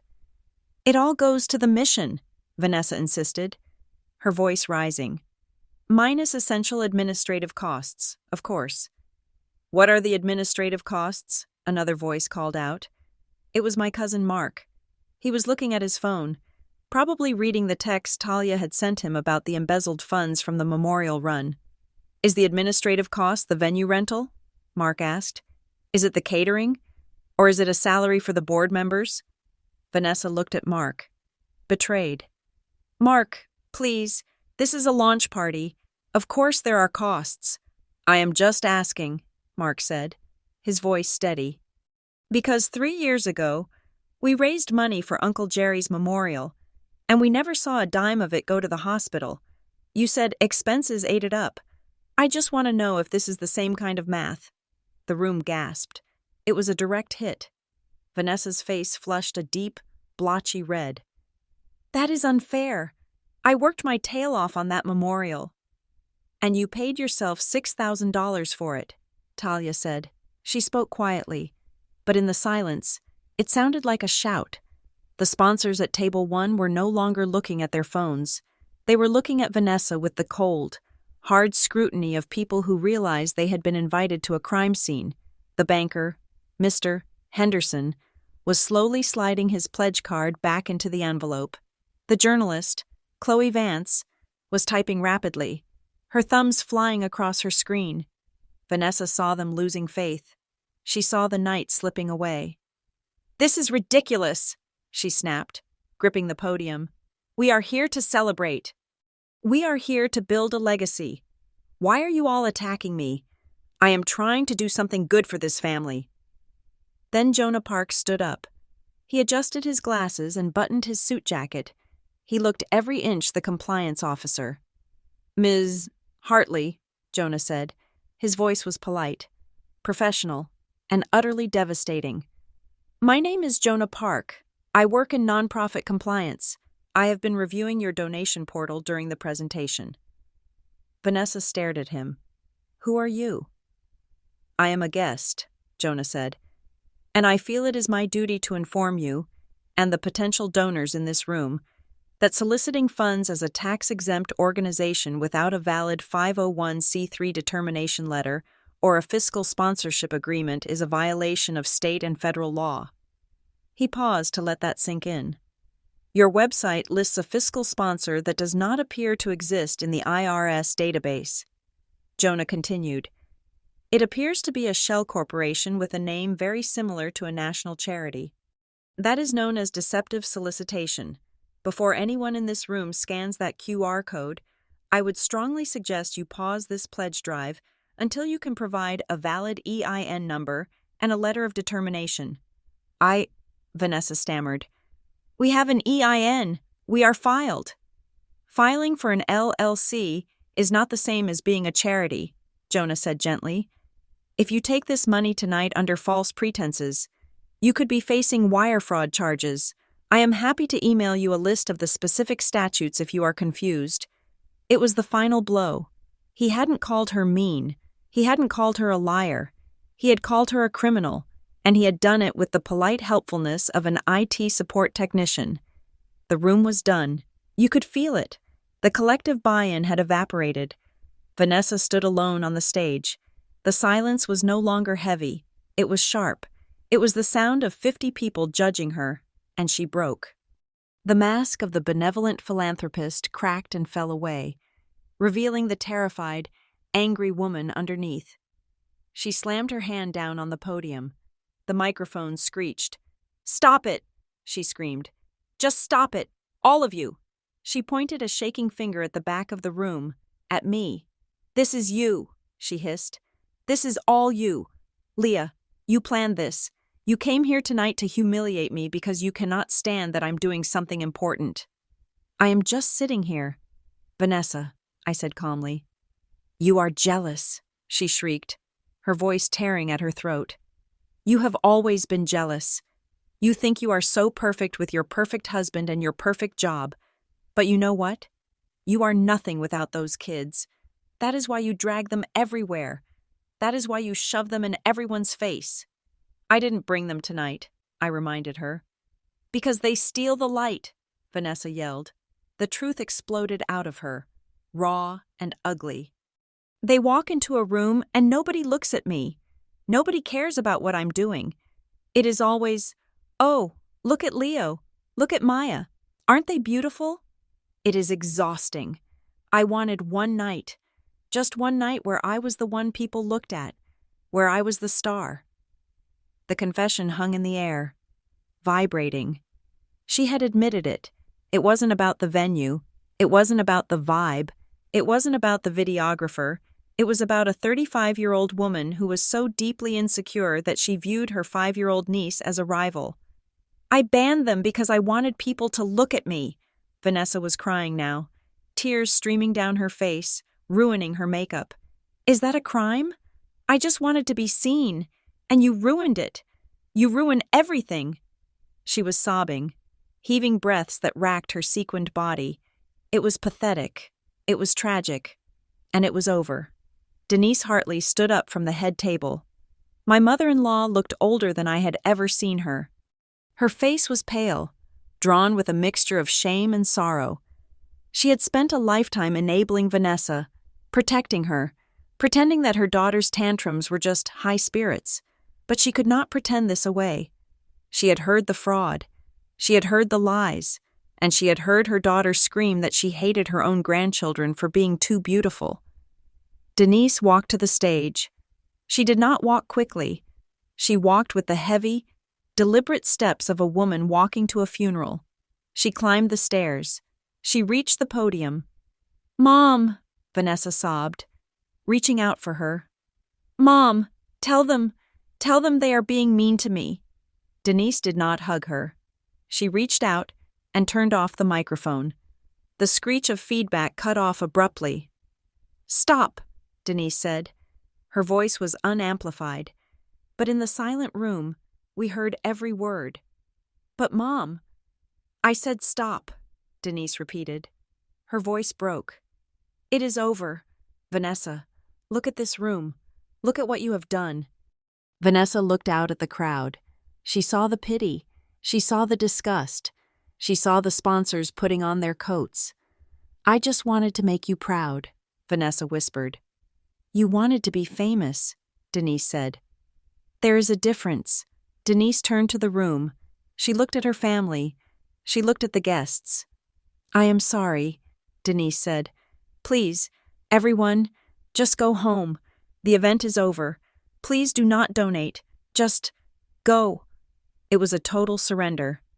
The matriarch had pulled the plug. I watched them on stage. The defeated mother and the broken daughter. It was a tableau of dysfunction that had finally collapsed under its own weight. Then, I felt a movement beside me. I looked up. Ethan was standing there. He had walked all the way from the front of the room to the back. He was standing beside my chair. He looked tired, but his eyes were clear. He reached out and took my hand. His palm was warm. "Leah," he said. I looked at him. I waited. "I am sorry," he said. "I should have walked out the moment she called you." "Yes," I said. "You should have." "I know," he said. "I was weak. I just wanted everyone to be happy. But I see it now. I see what she is." He squeezed my hand. Then he turned to face the room. He didn't shout. He didn't make a speech. He just spoke to the people nearest us. To Greta. To Camille. To Mark. "My children are not props," Ethan said. His voice was steady. "They are not distractions. They are people, and nobody gets to exclude them and then use them to make a buck. Not even my sister." It wasn't a hero's speech. It was a father's boundary, and it changed the way the room looked at us. We weren't the jealous sister-in-law and the henpecked husband anymore. We were a united front. The guests began to move. It wasn't a stampede. It was a quiet, orderly evacuation. "Excuse me," I heard Greta say to a waiter. "I gave my envelope to that young woman at the door. I would like it back. Please." "Me too," Aunt Beatrice chirped up, emboldened by Greta. "I want my card back. I did not scan the code, but I do not want my name on any list." "Of course, ma'am," the waiter said, looking terrified. I watched as the guests lined up at the exit table. They weren't taking gift bags. They were retrieving their pledge cards. They were reclaiming their financial information. The videographer was packing up his gear. He had shut the laptop. The screen was dark. "Mr. Henderson and the other banker walked past me. "Mr. Henderson nodded at me. "Good catch on the photo release," he murmured as he passed. "You saved us a compliance nightmare." "Happy to help," I said. Chloe Vance, the journalist, was the last to leave the VIP table. She didn't look at Vanessa. She walked straight to the exit, her phone to her ear. "Yeah, kill the story," I heard her say. "There is no foundation. It is a mess. I will write a sidebar about consumer protection instead. Yeah, bye." The perfect night wasn't ending with a bang. It was dissolving. It was unraveling thread by thread, until there was nothing left but an empty room and a pile of uncashed checks. I stood up. I picked up my clutch. I had the pledge card. I had the brochure. I had the screenshots on my phone. "Are you ready?" Ethan asked. "Not yet," I said. "One last thing." I walked to the front of the room. I walked past the empty tables, past the abandoned wine glasses. I walked up to the stage. Vanessa was sitting on the steps, her head in her hands. Denise was standing over her, looking at the floor. They looked up when I approached. Vanessa's face was a ruin of mascara and tears. She looked at me with hatred, but it was a toothless hatred now. She had no power left. "Are you happy?" she spat. "You won. Are you happy?" "This wasn't a game, Vanessa," I said. "There are no winners here. This is just sad." I turned to Denise. "Denise," I said. "Leah," she sighed. "I am so sorry." "I accept your apology," I said. "But I need you to know something. I have the screenshots of the donation page. I have the proof that the fiscal sponsor is fake. I have the testimony from Camille about the photographer." Vanessa flinched. "I am not going to the police tonight," I said. "And I am not going to the press, because despite everything, you are family, and I do not want my children to visit their aunt in prison." Vanessa let out a choked sob. "But," I continued, my voice hard as iron, "I am going to give everything I have to a neutral attorney on Monday morning. He will hold it. If I ever see $1 move from this foundation into your personal account or into Vantage Point branding, he will file a report with the Attorney General. I looked at Vanessa. If you ever use a photo of my children again, for anything, even a Christmas card, without my written permission, he will sue you. I paused. And if you ever try to make my children feel small or unwanted or too pretty again, I will not be polite next time. Do you understand? Vanessa nodded. She couldn't speak. She just nodded, tears dripping off her chin. Good, I said. I turned to Denise. Make sure everyone gets their checks back. Don't let her keep a single dime. I will, Denise whispered. I promise. I turned and walked away. I walked down the aisle, my heels clicking on the hardwood floor. I walked past the step and repeat banner with the fake logo. I walked past the red carpet that led to nowhere. Ethan was waiting for me at the door. He held it open. We walked out into the cool night air. The valet was bringing our car around. Did you mean it? Ethan asked. About the attorney? Every word, I said. Good, Ethan said. She needs consequences. The car pulled up. We got in. As we drove down the long, winding driveway, away from the Breyer estate, I pulled my phone out. I deleted the photos of the event. I deleted the recording of the speech. I didn't need them anymore. The threat was neutralized. What do you want to do? Ethan asked. It is only 8:30. I smiled. For the first time all week, it was a real smile. I want to go home, I said. I want to eat cold pizza. I want to watch a movie about robots. And I want to hug our beautiful, distracting children. Ethan smiled back. He reached over and took my hand. That sounds perfect, he said. We drove home in the dark, leaving the lights of the gala behind us, fading into the distance until they were just a small, insignificant glimmer in the rearview mirror. We were going back to the real world, back to the noise, the mess, and the love, back to the only legacy that actually mattered. Thank you so much for listening to Leah's story. It is a reminder that sometimes the quietest person in the room is the one paying the most attention, and that integrity is the only currency that really holds its value. I would love to hear from you. Where are you listening from today? Let me know in the comments below. If you enjoyed this story and want to hear more tales of karma, justice, and family drama, please make sure to subscribe to Revenge Stories. Share your thoughts in English. Do you think Leah should have called the police immediately? Or was the threat of the attorney the right move? How would you have handled a family member using your children as props? Until next time, keep your eyes open and your boundaries strong.